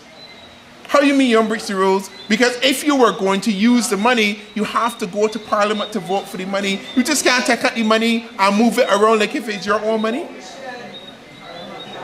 All of these are issues that speak to the nature of that particular government and that particular party. So when you think about the Auditor General, I want you to place it in that context. I want you to understand what that report represents to the people of Barbados and what that represents to your life, because for every single dollar that is mentioned in that report of misappropriation, that is $1 less that does the things that you need to do.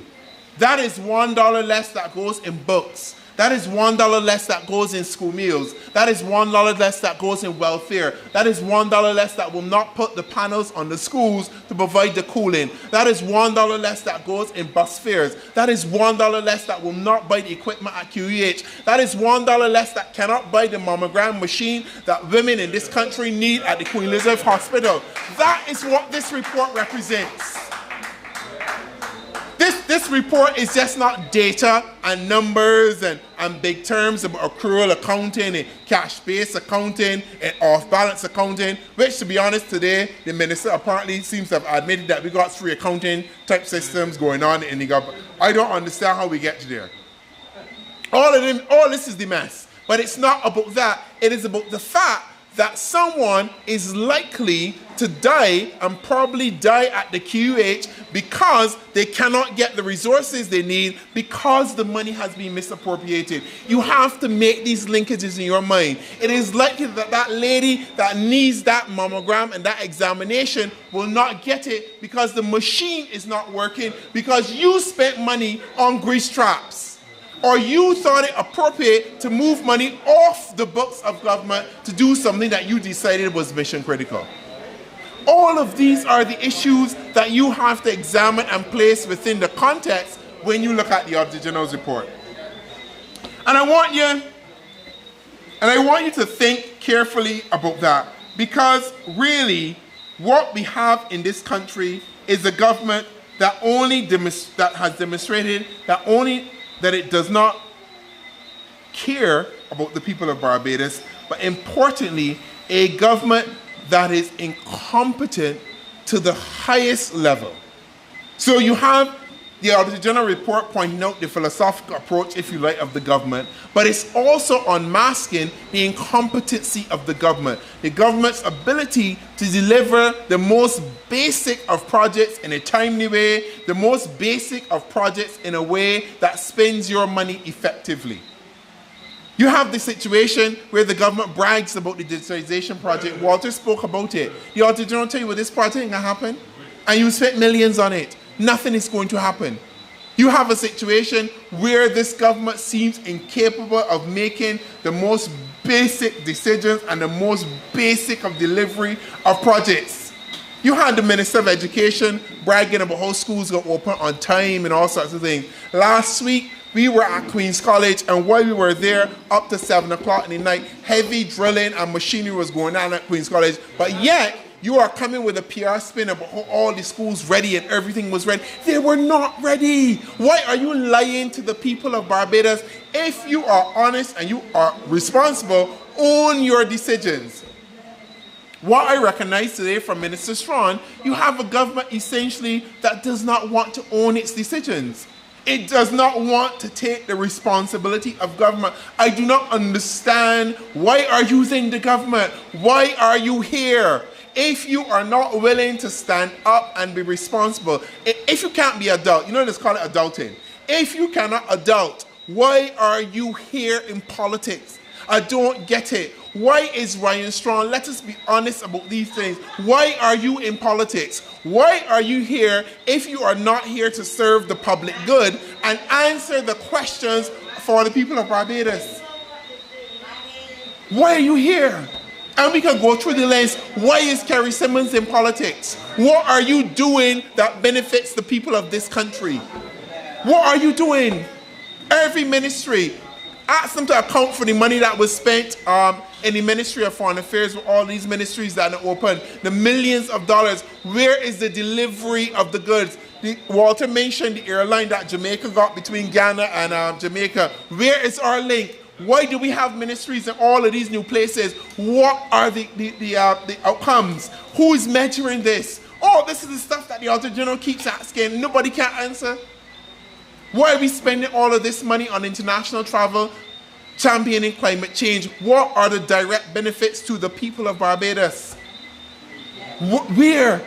All of these are serious questions that you have to start to ask yourself, because for every dollar spent on one thing, it is $1 less for the things that matter to you.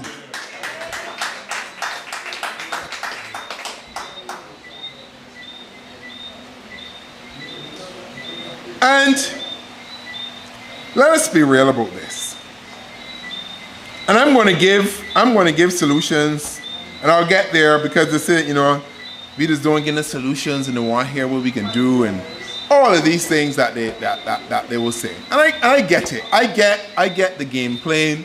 I get the politics. But I always tell people I am not here to do that. I am here about seriousness and the mission of this party to do good by this country. And I believe, hand on heart, that this party can do good by this country.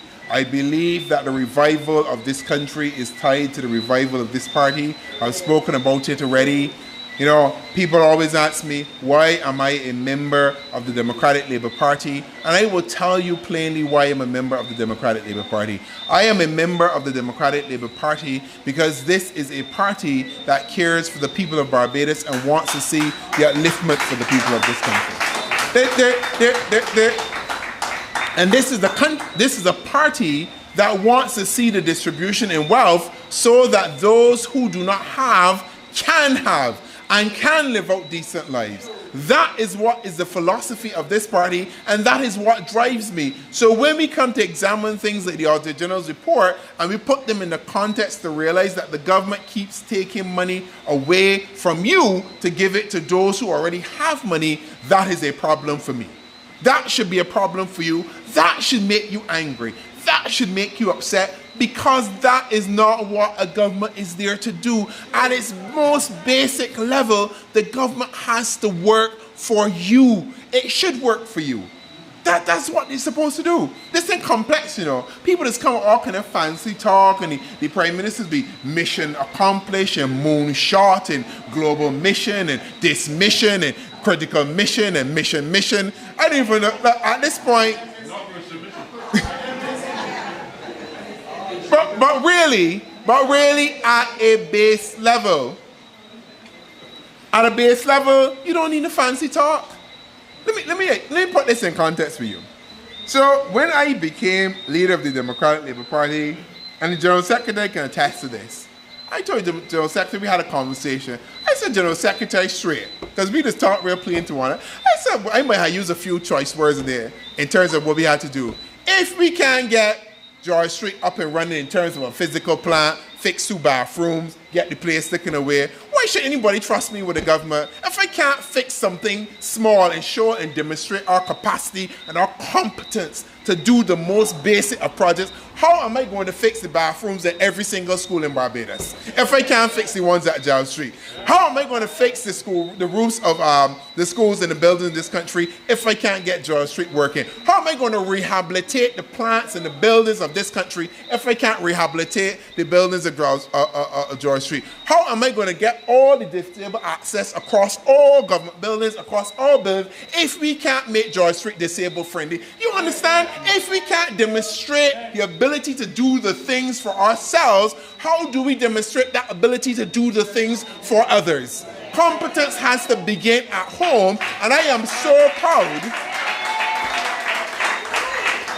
I am so proud of the team that we now have, and I've been proud of the team before, but this team, to show that this party is about competence. If we can't get up here as Pedro Ward and speak to you with facts and say, look, these are the situations, how do you trust us to be a government? It's that simple, you know.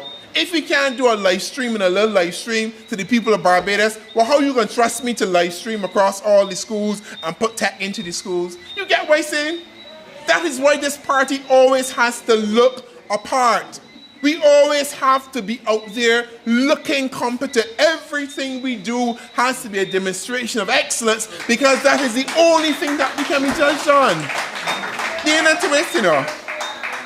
People just get on like if running the government hard and this and that. And, of course things are complex, but this is 300,000 people though. You can't run 300,000 people, but you auditioning for a UN job? Tell me how it gonna work. That's like me trying to audition to be prime minister of the country, but I can't get George Street, the buildings to function, but you're gonna give me the keys and say, you know what, make all the buildings in Barbados function. How does it work? It can't work. I have to be able to, and I said this before, I have to be able to demonstrate to the people and to this party that we can make that institution that's called the Democratic Labour Party work. We can make it work in a way that will become the government, because let us understand this, and a lot of people forget this, the political party that is the Barbados Labour Party overlaid to become the government. So all the behavior that they had as the Barbados Labour Party ain't gonna just go into the government. So the incompetence that was already there, it don't disappear, you know. The philosophy of moving money from port to rich, it don't disappear. It just manifests itself. So I don't understand why people behave surprised. Oh my God, we're so shocked that the government would do that. How can you be shocked? Did you not see as a political party what they were about? I saw it in time when I left.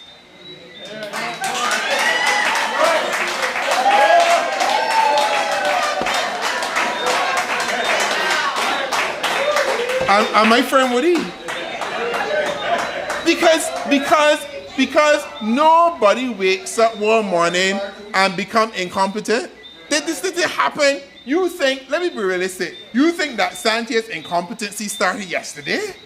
No, this is years in the making. Years in the making. Because when you think about her and her career, what outstanding achievement does she have to offer to the people of this country? Zero.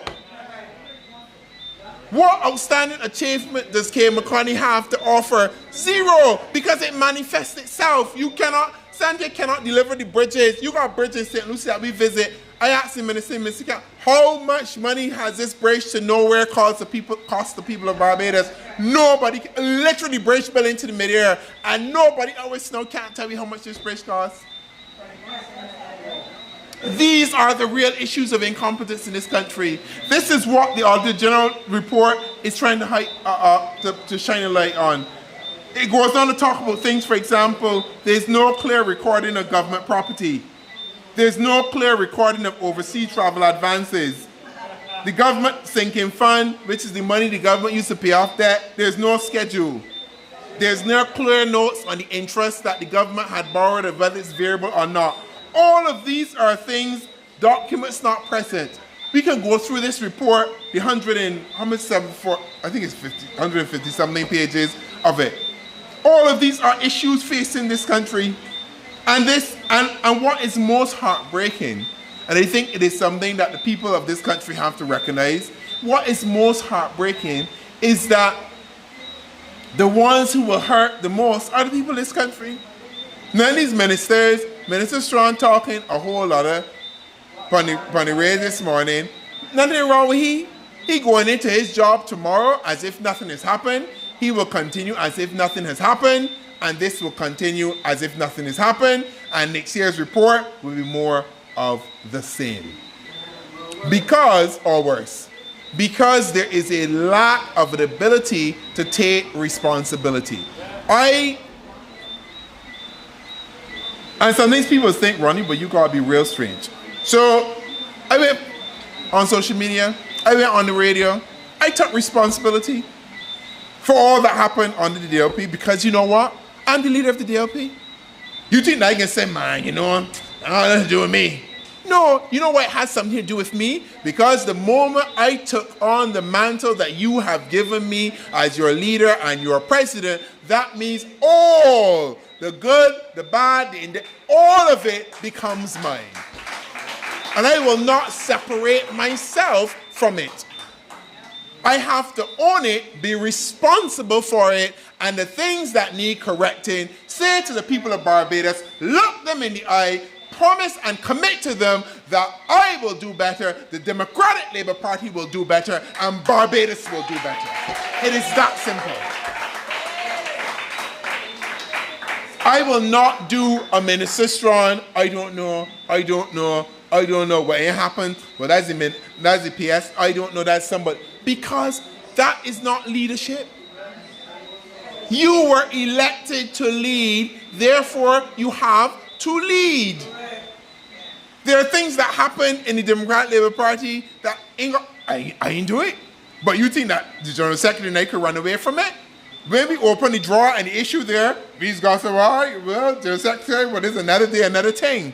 And we got to deal with it. That's how, but you understand, you know why I'm telling you this? Because that's a demonstration of the character of the people running the Democratic Labour Party.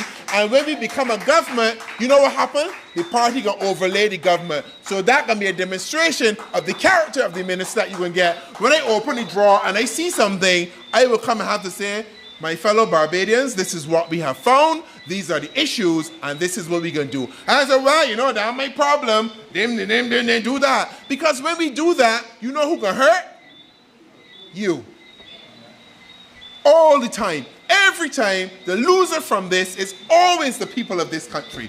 Over and over and over at the expense of a political class, let us be honest, that over the years, that has not given anything or any regard for the people of this country. That is just the reality. All of them. A lot of them is a waste of space, and a lot of them is a waste of time across the years of this country. We like to fool ourselves, oh, we've had great leadership in Barbados over the last 40 years. Sometimes we have not. When we drill down, we have probably not had a good leader and a great leader, if you're honest, in some situations, after Barrow died. 1986. Something happened in this country after 1986 that we have not been collectively been able to repair, and we are still trying to repair it. That premature death of Barrow. That's just reality. I don't understand why we just don't admit what's going on in this country. Oh, we've had good leaders. You know, the Prime Minister is a good leader. Mayor Motley is not a good leader. That is just the reality. And I am not saying that to be mean. I am not saying that to be crass. I am just saying that as a very factual thing. For all the hype and the bluster, she is not a very competent individual as a leader. That is just what it is. The capacity for analysis is low. The ability to execute is low. The ability to understand and pitch ideas is low. These are just the realities of what we face. And if we are honest, this country has not had some good leadership for a long time. And when I say good leadership, I'm not just talking about people with degrees and things like that. No, I am talking about people who are responsible, who are able to face up to the issues and say, look, this is what is happening in Barbados. These are the things that we need to do. This is how we are going to make this country better. Because that's the only way this country can get better. We could play ping-pong politics all day. I tell Ryan Strawn that today. If you want to go down that road, we could have played that. You know, he could have put one on the table. He could have gone Grotto. I would say, raise you Greenland. Bang. He could have put BW and say, raise you Gems. Bang. Hard work. Bang. We could have played that all day. Everyone, I could have raised him about 10 on the other side. And he would have come back. But where does that leave you? Where does that leave you? Nowhere. Because you are the losers of this. The people of the Barbados will always lose in that game. They will always lose because the house always wins. Always. Tell me a house that don't win when you gamble. Tell me a house that gonna lose. It is you that will lose. And until we decide that we are a mature political party, which I know we are, I know we have it within us to rise to the challenge. This country requires the Democratic Labour Party to just do better. I know we can do this. We are going to have to do something. We are going to have to dig so deep within ourselves, because the mission to restructure this country will be similar to what happened at independence. We are going to have to face a total restructuring and reformation of Barbados. Literally independence 2.0. Because that's where we are. We are literally have been burnt to the ground. Burnt to the ground. Then let's talk about how the fact and how much money they got in the central bank reserves. Borrowed $14 billion still in debt. Debt restructuring, and we still back at the $14 billion. These are the issues. The sewage, oh yeah, ain't flowing in the streets, but you're flowing in the swamp. They ain't fixed. Nothing has been fixed. The buses, we still back at 65. The garbage trucks, the garbage don't get picked up. Sometimes from there 3 and 4 weeks in places. This is across the island. My garbage don't get picked up sometimes for 3 and 4 weeks. And that's gonna cost money. See if I can beg and chase up. So Lord, come to the street, please. These are, you think that I should go pick up, any citizen go pick up a phone begging and hoping and praying that the sanitation truck come through to pick up the garbage? These are basic things. We can't get in the light. The light literally going off for the whole day, cutting in, cutting out. You could believe that this is Barbados in 2023? But you bought the place bragging and begging for international loans and, oh, Barbados is this great new republic and yes, we will do. No, we are not. And until we face up to where we are as a country, and then we are able to say, we will be better. This country can do better. We will not get better. We're going to keep going around in the same circles over and over and over and over. I remember a couple of years talking about the same thing.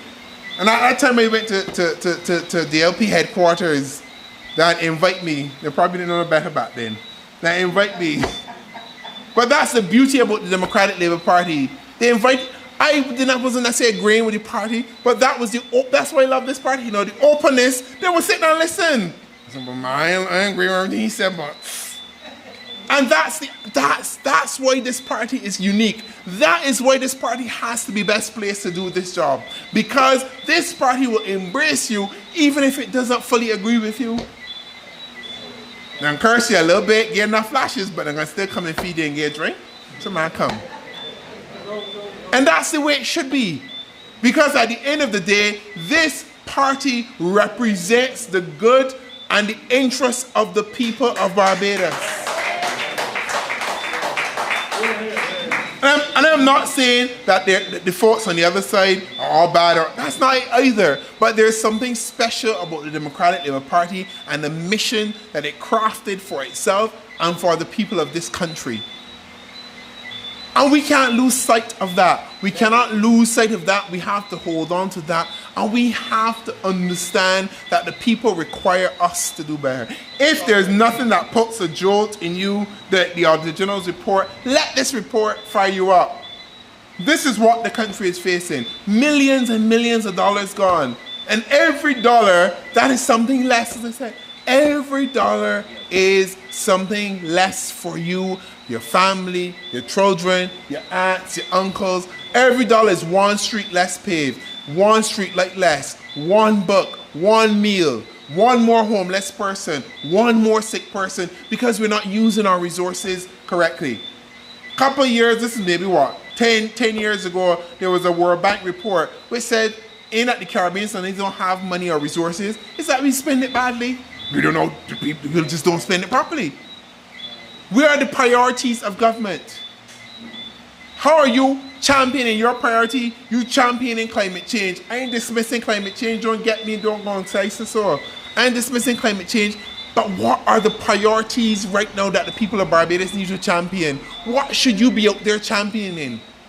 Should you be championing education and development of this country? You're out there trying to fool people, begging for money, on this vague concept about climate change and how it creating these anomalies and destroying your country.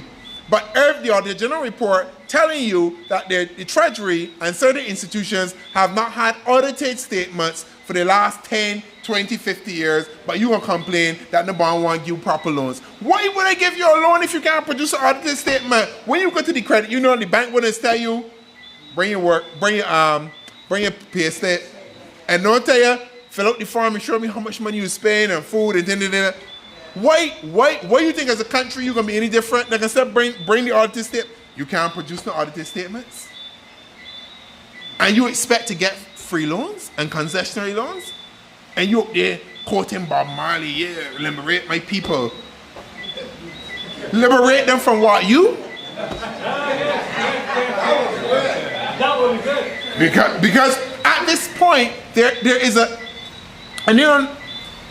cognitive dissonance is real, and I've said this before. I feel that this government, the Prime Minister, ministers, and I listened to Ryan Strachan. I did a lot of listening, and since I've been re-elected, I seem now, as I told you, the Secretary, I seem to do more listening than talking, and he can contest to that. I did a lot of listening. I just listened to Ryan Strachan this morning. I was like, well, this man got to be living on a different planet, because he could not. That couldn't be same report that the whole country reading, that the whole country upset about, and you're gonna come to tell me basically the things that we are upset about are not legitimate. That our feelings, well, no, you misplacing this man ain't so, and you just do not want to admit that you have done something to hurt this country. That's all it tells, you know. All you have to say, I did wrong, the government did wrong, I can do better. The man get hard if the report don't publish every year. A report that comes out every year, he's like, well, I didn't receive the notification and the statements thing. I'm like, how you mean? Ain't like this is a surprise thing that the man can say, well, let me spring an audit on you. Every year, this report has to be produced. Every year is the same process. Why is it every year the same issues? Government department would not give me the information. Government department would not give me the information. Then you have the NCC general manager in the papers trying to defend the issues, when they are provided with a chance in the report, because they see the report before. If the 1.5 million was such an issue, you would have a counter statement. This the Auditor General, and the Auditor General put out the clip and he just put it in the report. Everything now in the report, they're out there defending. You had the report before. Why you don't put it in the report? But now we're supposed to believe you and your statements in the press against what is in the official report of a man tasked by the Constitution of Barbados to produce on behalf of the people of Barbados. Because the Auditor General don't work for the government, the Auditor General work for the people of Barbados to scrutinize the finances of the government of Barbados that they spend for the people of Barbados. This is what we're faced with. And then you're going to come on the radio and talk about you creating a central accounting service, and we're creating a lot of foolishness. Anybody will tell you, if you want government to work more effectively, what do? Decentralize. Why are you creating more central agencies to bring more power under the Minister of Finance? It means less power. Because that's often the issue that plays government, and any reform will tell you that. At the line manager stage, that is where the issues need to happen. That is where the discipline has to happen.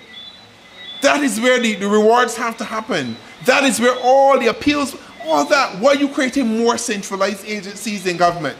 Our governments already have too much centralization at the top. You'd think that them principals should have some call from the Ministry of, what's it, the Ministry of, by Civil Service, who's got to call them? Civil Service? Civil Service Ministry to tell them, no. Because any of that reallocating should have been done at the level of the chief. The minister should even be involved in that. If reallocation had to happen, chief is the direct line manager, then it would have happened before time. That's how that's how a reformed civil service should work. Because why the minister got to be involved?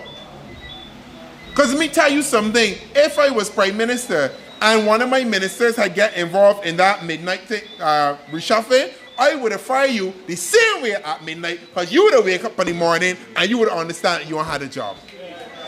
Because there is no way that you would have think that that's a responsible thing for a minister and a government to do to people who have planned and executed their programs for their schools. But that's just ridiculous. Now, I wanna read you something, and I wanna ask a few questions, because you know what I say is often the questions that just bring the quarrel. Well, it can be the questions that might bring the quarrel. So you never know. And I want to ask these questions about the Sam Lords project, because it was something very interesting in the Auditor General's report.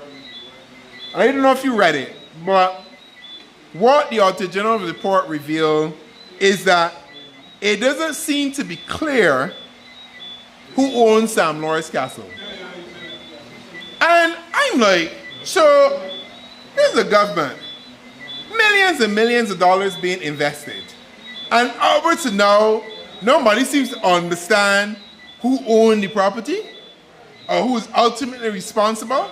Because, and I would like Minister Strawn, because Minister Strawn seems to be the person out front, so that's the person I'm going to ask. I would like Minister Strawn to confirm as to the Treasury's response in the Auditor General's report, who owns Sam Lords Castle. Now, if it turns out to be the Barbados Tourism Inc., what do they call themselves? Is it BT? BTMIR, BTIR? Because the name has changed so much. If it turns out to be the Barbados Tourism Inc.,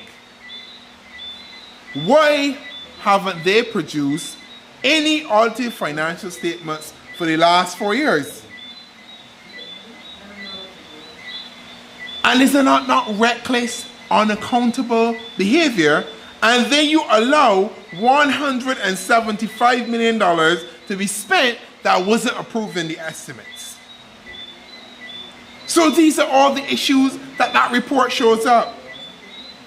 Then you have the fact that they received money from the Chinese bank for the project, and the records of the Treasury showed the $65 million were received for the project, but somehow it is not matching up. The two monies don't match up. The $65 million come in, but nobody they can't say where the $65 million gone.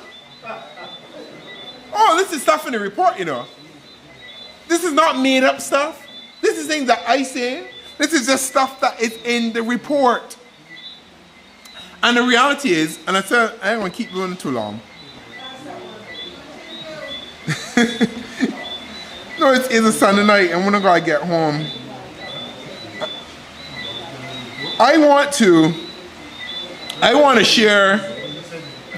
share some solutions with you. And the reality is, these things have solutions. Do not be fooled. Do not think that there's no way out of this. There's a way out of this, because there always has to be a way out. Better days are ahead of us. Better days are ahead of this party. Better days are ahead of this country. Better days have to be ahead. I know that you feel hopeless now. I know that a lot of you are hurting. I get that. I hurting too. My family hurting, my friends, everybody hurting right now. But the reality is, Barbados can always do better. And we can do better. We can build to be better. And I want to tell you something. Here are some of the suggestions that we can think about. Leadership. Leadership is one of them. We have to be serious about leadership. We have to be serious about leadership. And why say this? Let me explain why I say this. Because it cannot be about family and friends. Do not, and I want to hear, do not underestimate the powerfulness of what clear moral authority of leadership can do. Because if a leader isn't doing something, then he or she has the ability to tell those around them you are wrong. And that has to stop.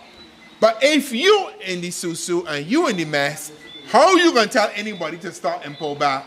Because they're gonna say, well, wait, well, you remember you do this. So do not underestimate the value of moral authority of leadership. Do not underestimate someone coming to leadership with clean hands. Because that's important. Because if you have clean hands, you can call out everybody around you. But if you don't got clean hands, what are you going to do? You can't call out nobody. And perhaps that is the situation that we find ourselves in Barbados in. With a leader who doesn't have clean hands, so you can't pull back nobody. How are you going to pull them back? When you was in the same thing. When the same reports said things about you. The same reports. What are you going to tell them? Give the Auditor General the resources, and I heard Minister Strong talk a load of rubbish today on the radio. Give the Auditor General the resources that he needs to function. Give him on top. If he asks for 5, say you want 5, I can give you 10. Because whatever you need it to function. And I would recommend, I've said this publicly, create an independent trust fund. Put the money there. If you have to go and get the grants, there are agencies out there that will likely support democracy and transparency who will provide a grant to start a trust fund for the Auditor General. Put an independent board in mind to manage that trust fund so the Auditor General never has to ask the government for anything. They can just carry out their job in the way they need to. And there's a model for this. The Caribbean Court of Justice operates like this. We know that this ain't that we got to think about. There are ways to do these things, there are examples, and there's grant money out there. I am sure we can get the money to create an independent trust fund for the Auditor General so that they can do their jobs. Because then they don't want to sit down and pray, hey, Mr. Strong, yeah, we sat with the Auditor General and we went through the budget. We explained that we have priorities and maybe the Auditor General got to sit down with you. Who is you? The Constitution don't mention you. The Constitution mentions him. There's a reason that the Constitution mentions that post, because it has protection and importance for the people. Therefore, for it to function, we have to give it the money and the resources it needs so that no government, not even including if we become or when we become government again, that we could do it. We can't touch it. Just function. Independent, true independence. Independence in functioning, independence in financing. Because often, the person who pays calls the tune. And if you're paying, you can't do me nothing. The other thing that I would do, amend the Public Accounts Committee Act to allow one of the independent senators to become chair of the Public Accounts Committee so that it can meet. I hear Ryan Strong on the radio with this foolishness today again about how the DLP was offered Senate seats and we didn't take them. That is not true. That is a lie. The DLP could not have been offered anything because the Prime Minister was in no position to offer the DLP anything. And when she had the chance to change the law, just because the independent senators did not want her little 21-year-old to become a senator, she pulled back the whole bill and the whole thing crashed out. Out of spite. Out of spite, that's what was done. That is just the reality of that situation. And if they cared so much, the bill could have been reintroduced to make the proposal that the party with the second largest set of votes would get the 2 Senate seats. But they do not. It was just all for show. The same way that they don't give us this subvention because she feels that she can kill a 68-year-old institution. But it will not happen.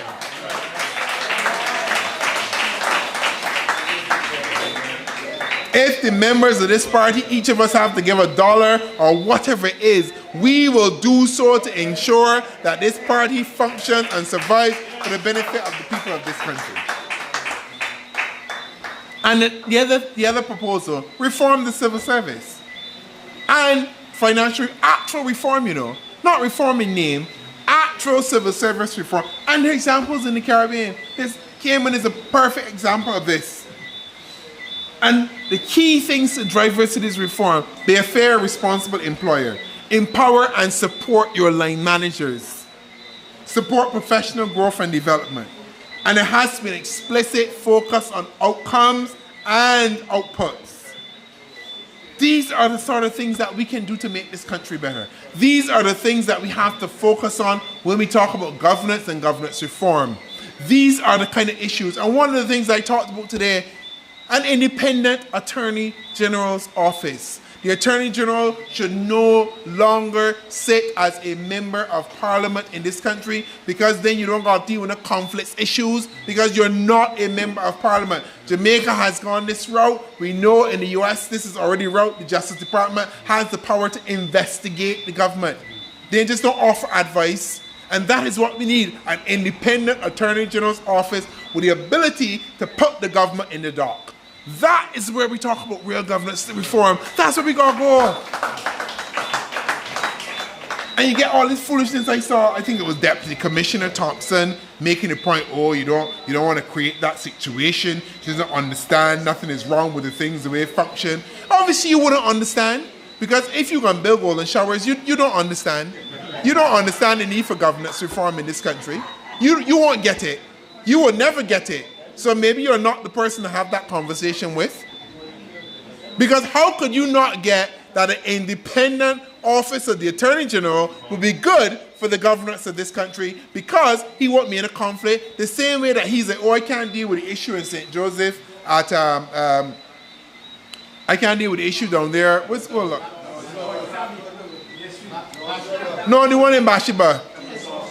The cup and tea saucer, because he's like, oh, well, I'm the member of Parliament and I'm also the Attorney General. I conflicted. Well, if you were independent of, you don't got no conflicts, because you're representing nobody. So how could you not see that's a perfect example? And then you're going to try to argue that an independent Attorney General office is not needed in Barbados, when the example just put itself in front of you. For the same Attorney General that God tried to recuse himself, he's like, well, I can't represent the government and the constituents because, well, I caught in the middle of this. He has just opened the door to why we need it. Because that's a perfect example of why we need this independent office. Because then the Attorney General office will be able to just prosecute and represent and do things on behalf of the people of this country. You know, I'm going to wind down. And I want to implore you, as I said, think about this report. Do not think about this report as some technical hundreds of pages report. Think about this report as representing a robbery. It is a scene, it's a crime scene. It is a catalog of a robbery from the people of Barbados. It is a rap sheet of what has been done and the crimes that have been committed to you and the redistribution of your money. Because nobody in this room ain't get no contract, 1.5 million contract for the grease traps. Nobody in this room and the people listening online did not move $65 million off books. Nobody in this room did not pay for digitization and no digitization delivered. Nobody in this room was involved. And you represent the people of Barbados. And you have not benefited from any of this. So the only assumption we can make is that it's your money being taken and given to a select few. Because that's what the Attorney General report always represents.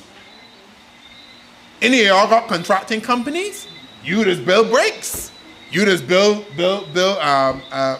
schools and buildings? Or pretend to build them?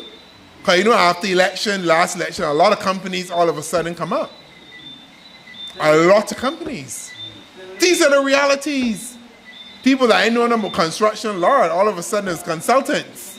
You are a consulting company. All the consultants that are being paid. All of these things are in the report. So when you think about that report, I want you to think about the robbery that is cataloged in that report. Because it's your money that's being taken. Don't let anybody come and tell you about no, oh, there's a little technical issues and da-da-da. Understand what has happened and what that catalog of errors, that catalog of misappropriation, because let's use that big word. But somebody called him from Brass and said, misappropriation just means thievery. Or if you misappropriate and you take something that belongs to you, that means you're thieving. And if they're thieving it, the only body they're thieving it from is you. Because they may thieving from themselves. But at the same point, they are stealing from themselves. You know why? Because they're destroying the very country that they have to live in. So unless they are prepared to live in communities with walls so high and gates so strong, I do not understand why you would do this to your own people and your own country. Because the only plan that you can have in your head is that you are going to live in a gilded golden cage. Because that's all you will be doing. You will be setting up yourself to live in a castle and literally be trapped by the own thievery and the own wealth and the own misappropriation that you got. Because you can't leave it. Because the crime going to be out there facing you. The poverty, the homelessness that we see increasing. The fact that children have not gone to school because they don't got the uniform and there is no money.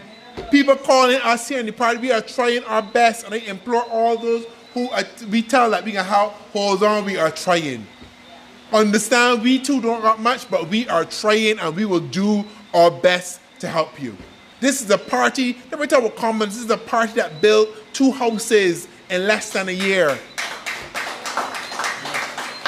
You want a demonstration of competence, but you can't even build one house. All the money, all the resources.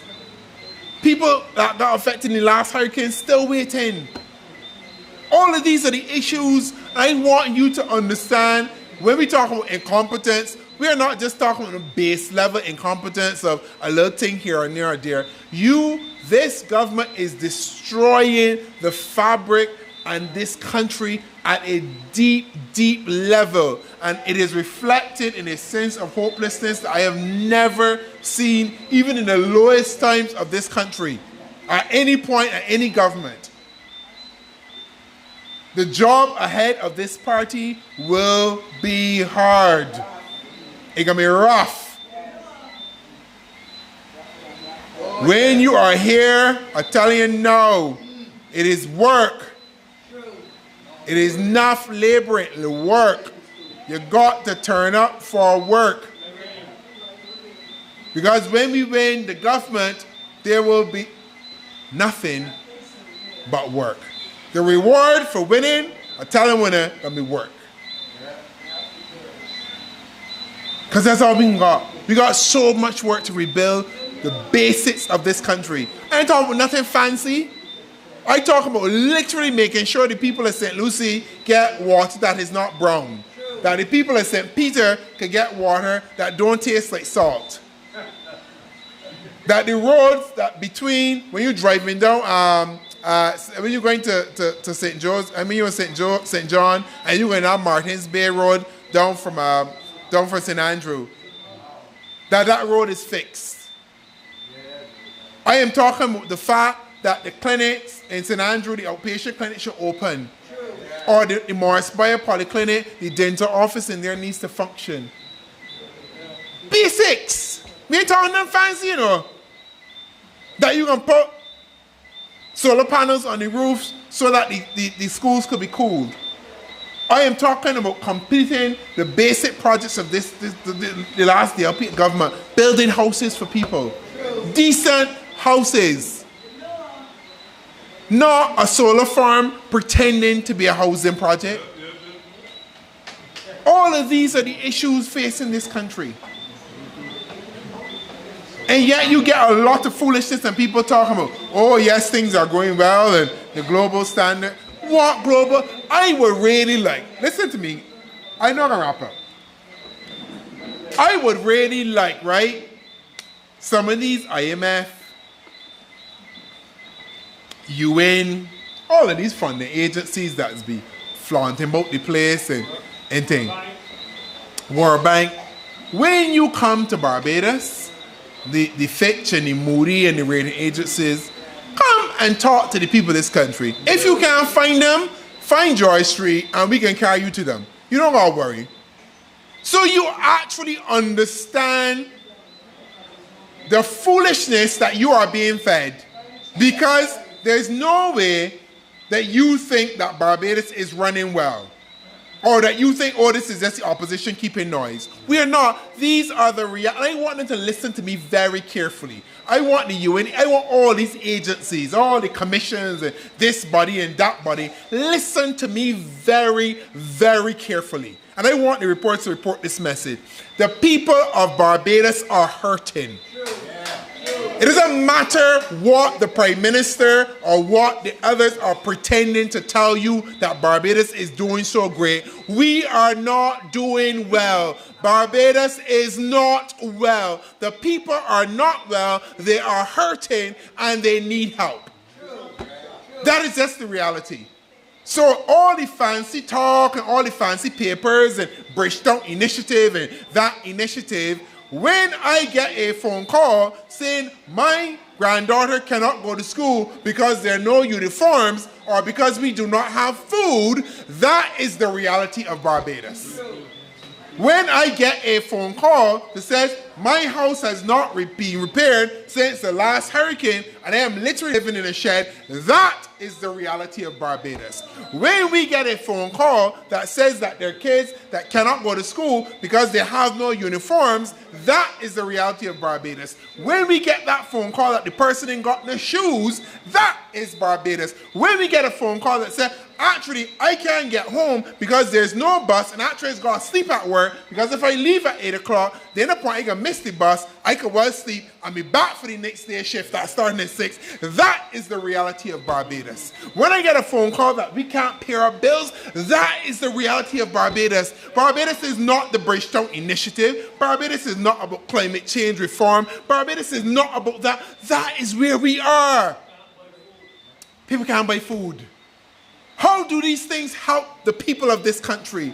They do not. They represent an interest of an intellectual snobbery and a few people who believe that they can benefit and they can ride the coattails of this country to stardom and to glory. That is what it represents. People parading as things that they're not. You're not a professor because you're not one. It is that simple. If you want one, go earn it like everybody else. That is just the reality. And then you have a bunch of sycophants around justifying the foolishness that goes on in this country. And we are supposed to stand by and take it. I am sick. I am tired of it. I don't know about you, but it is time that we do something and we take back this country. That you get up and do something about it. This Auditor General's report should do something to you. Why y'all sitting down? All on Twitter and Facebook and they're tweeting, and they doing nothing. Because tomorrow, Minister Strong will go to his office as if nothing has happened. They're going to be a little bit outraged, somebody calling on brass tacks, and the usual people going to call in and talk a lot of foolishness about the DLP do this and the usual circle. But what can happen? What will change in your life? Nothing. A government with every single resource at its disposal and yet the inability to do anything. That is why, so when we say this report is worse than any other, people don't understand, Think about it. All the other reports in the governments were written, there's always, that kind of razor thin. The DLP might have 16, 14. You got everything. There's no way that you can't own this, or it should look like this. Then that stop you? The government could do anything it wants. You could believe that the man got rated today trying to make an excuse to why they can't create the independent senators as the chairman of the Public Accounts Committee? Or it can take some time and But when you wanted to appoint Senator McConnell as a senator because she didn't qualify in the normal route, anything at the time. And when you want to change all kind of rules for you, don't take the time. But when it is something for the people of this country, all of a sudden, these things take time. The processes. But when it's for you, take the time. It's all good. All good. All I can tell y'all, right, is that sometimes I feel like part Jamaican, because they tell me that they tell me some things that I am passive aggressive, I just aggressive. So find the Jamaican one. Find that Lucian character in one. It's time that we put aside our Barbadian niceties and kowtowing and bowing. If the minister can get and say that nothing wrong with the report, and then he can see you in public and come to smile to your face, you should smile with him. No. Well, he just allow you to get robbed, and you're supposed to be like, oh yeah, minister, it's good to meet you. No, it's not good to see you. You can't answer the questions. You cannot come and represent. But I'm supposed to see you in the supermarket. Yes, it's good to see you. No, it's not good to see you. It's a waste of space. Do your job or leave. And if you can't do it, give it to somebody else. We have to stop this pretending in our society that everything is working and this Barbadian veneer peeping out behind the curtain. Stop it. Stop it. This is your country. And if you don't do something about it, well, it ain't gonna be your country anymore. That's just the reality, And when it gone, you probably even ain't gonna know it gone.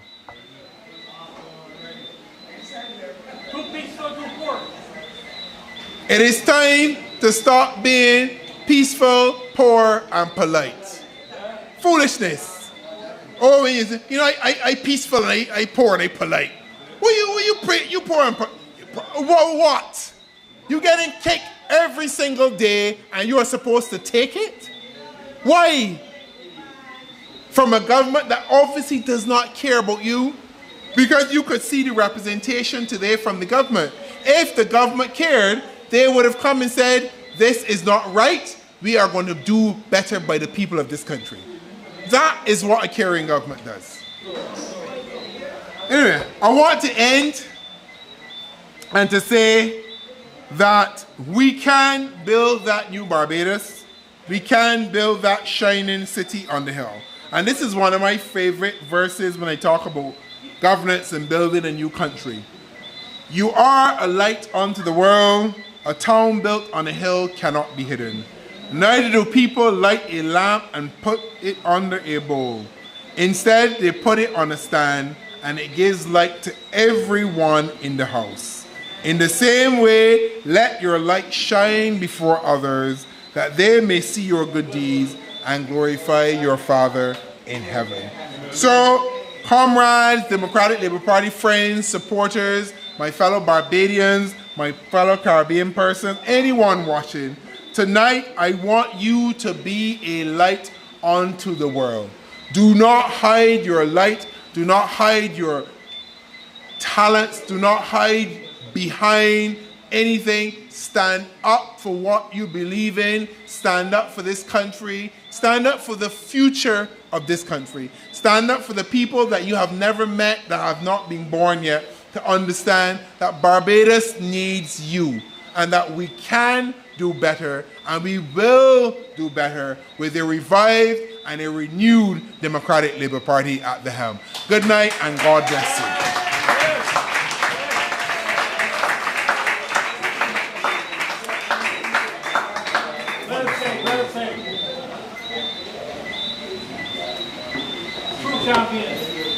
Comrades, the President continues to deliver. He is delivering with pace and bounce. And we certainly expect that those deliveries will soon york the stumps of the trembling batsmen that are around. But it is not for me to say too much more. I made you a promise. And that promise was that I would allow you to have some question time. So it is question time now if anybody wants to ask any questions, but you've had so much food for thought that I'm sure your belly is full, but you, here's a comrade.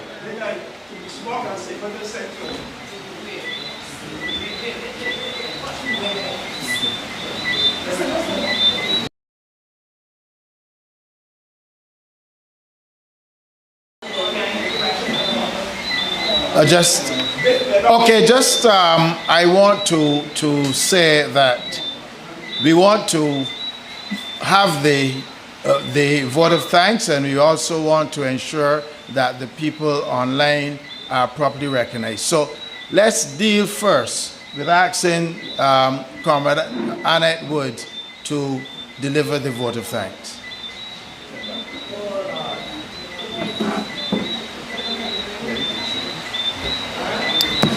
Good night, Cedric. Thank you very much for the introduction. Good night to everyone that's present, members of the council, general secretary, all those persons that would have been mentioned beforehand. I will open with a quotation, and it says, according to St. Ambrose, who lived many years ago, said, "No duty is more urgent than that of returning thanks." So I'm delighted to have been given this pleasant duty of delivering the vote of thanks this evening. I am Annette Wood, and as Cedric said, I am the secretary for this branch, St. Philip South Branch. On behalf of the Democratic Labour Party, St. Philip South Branch, I would like to take this opportunity to thank those who have participated and organized this meeting. This branch is thankful and has a deep sense of gratitude for all the assistance that we have been given over the last 2 years. A special thank you to Wesley Holder, the owner of Clara's. Thank you, the owner of Clara's Hideaway, for the continued use of this establishment for our meetings. I would like also to thank the speakers that came here earlier. Mr. Pedro Shepherd, Deputy General Secretary, Mr. Walter Maloney, who is the chairperson, who is the second vice president as well. And our guest speaker, Dr. Ronnie Yearwood, President of the Democratic Labour Party.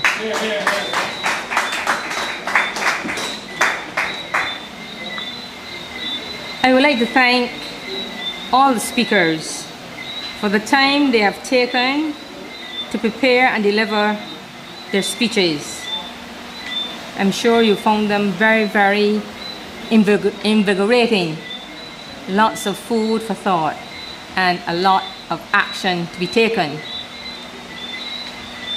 Also, a generous thank you to all for attending here tonight.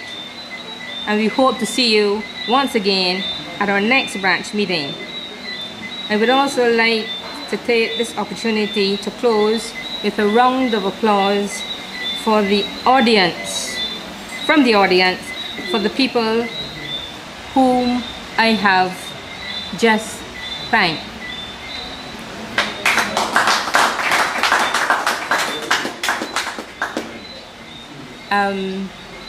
I know it has been a very interesting evening. I will not go into repetition of the speeches that were given, but I'm sure they were all enlightening. And I know that hearing all these things, we will try our best to participate in lots of conversation,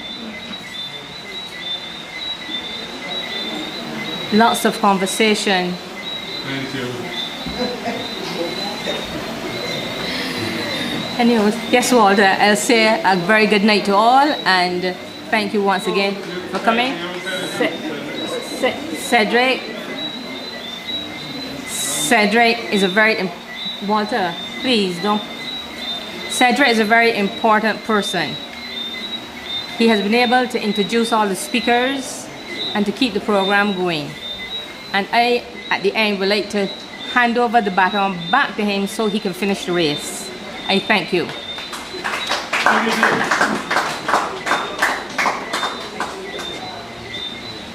Thank you, Comrade Annette. And we are at the stage where, as I said earlier, we will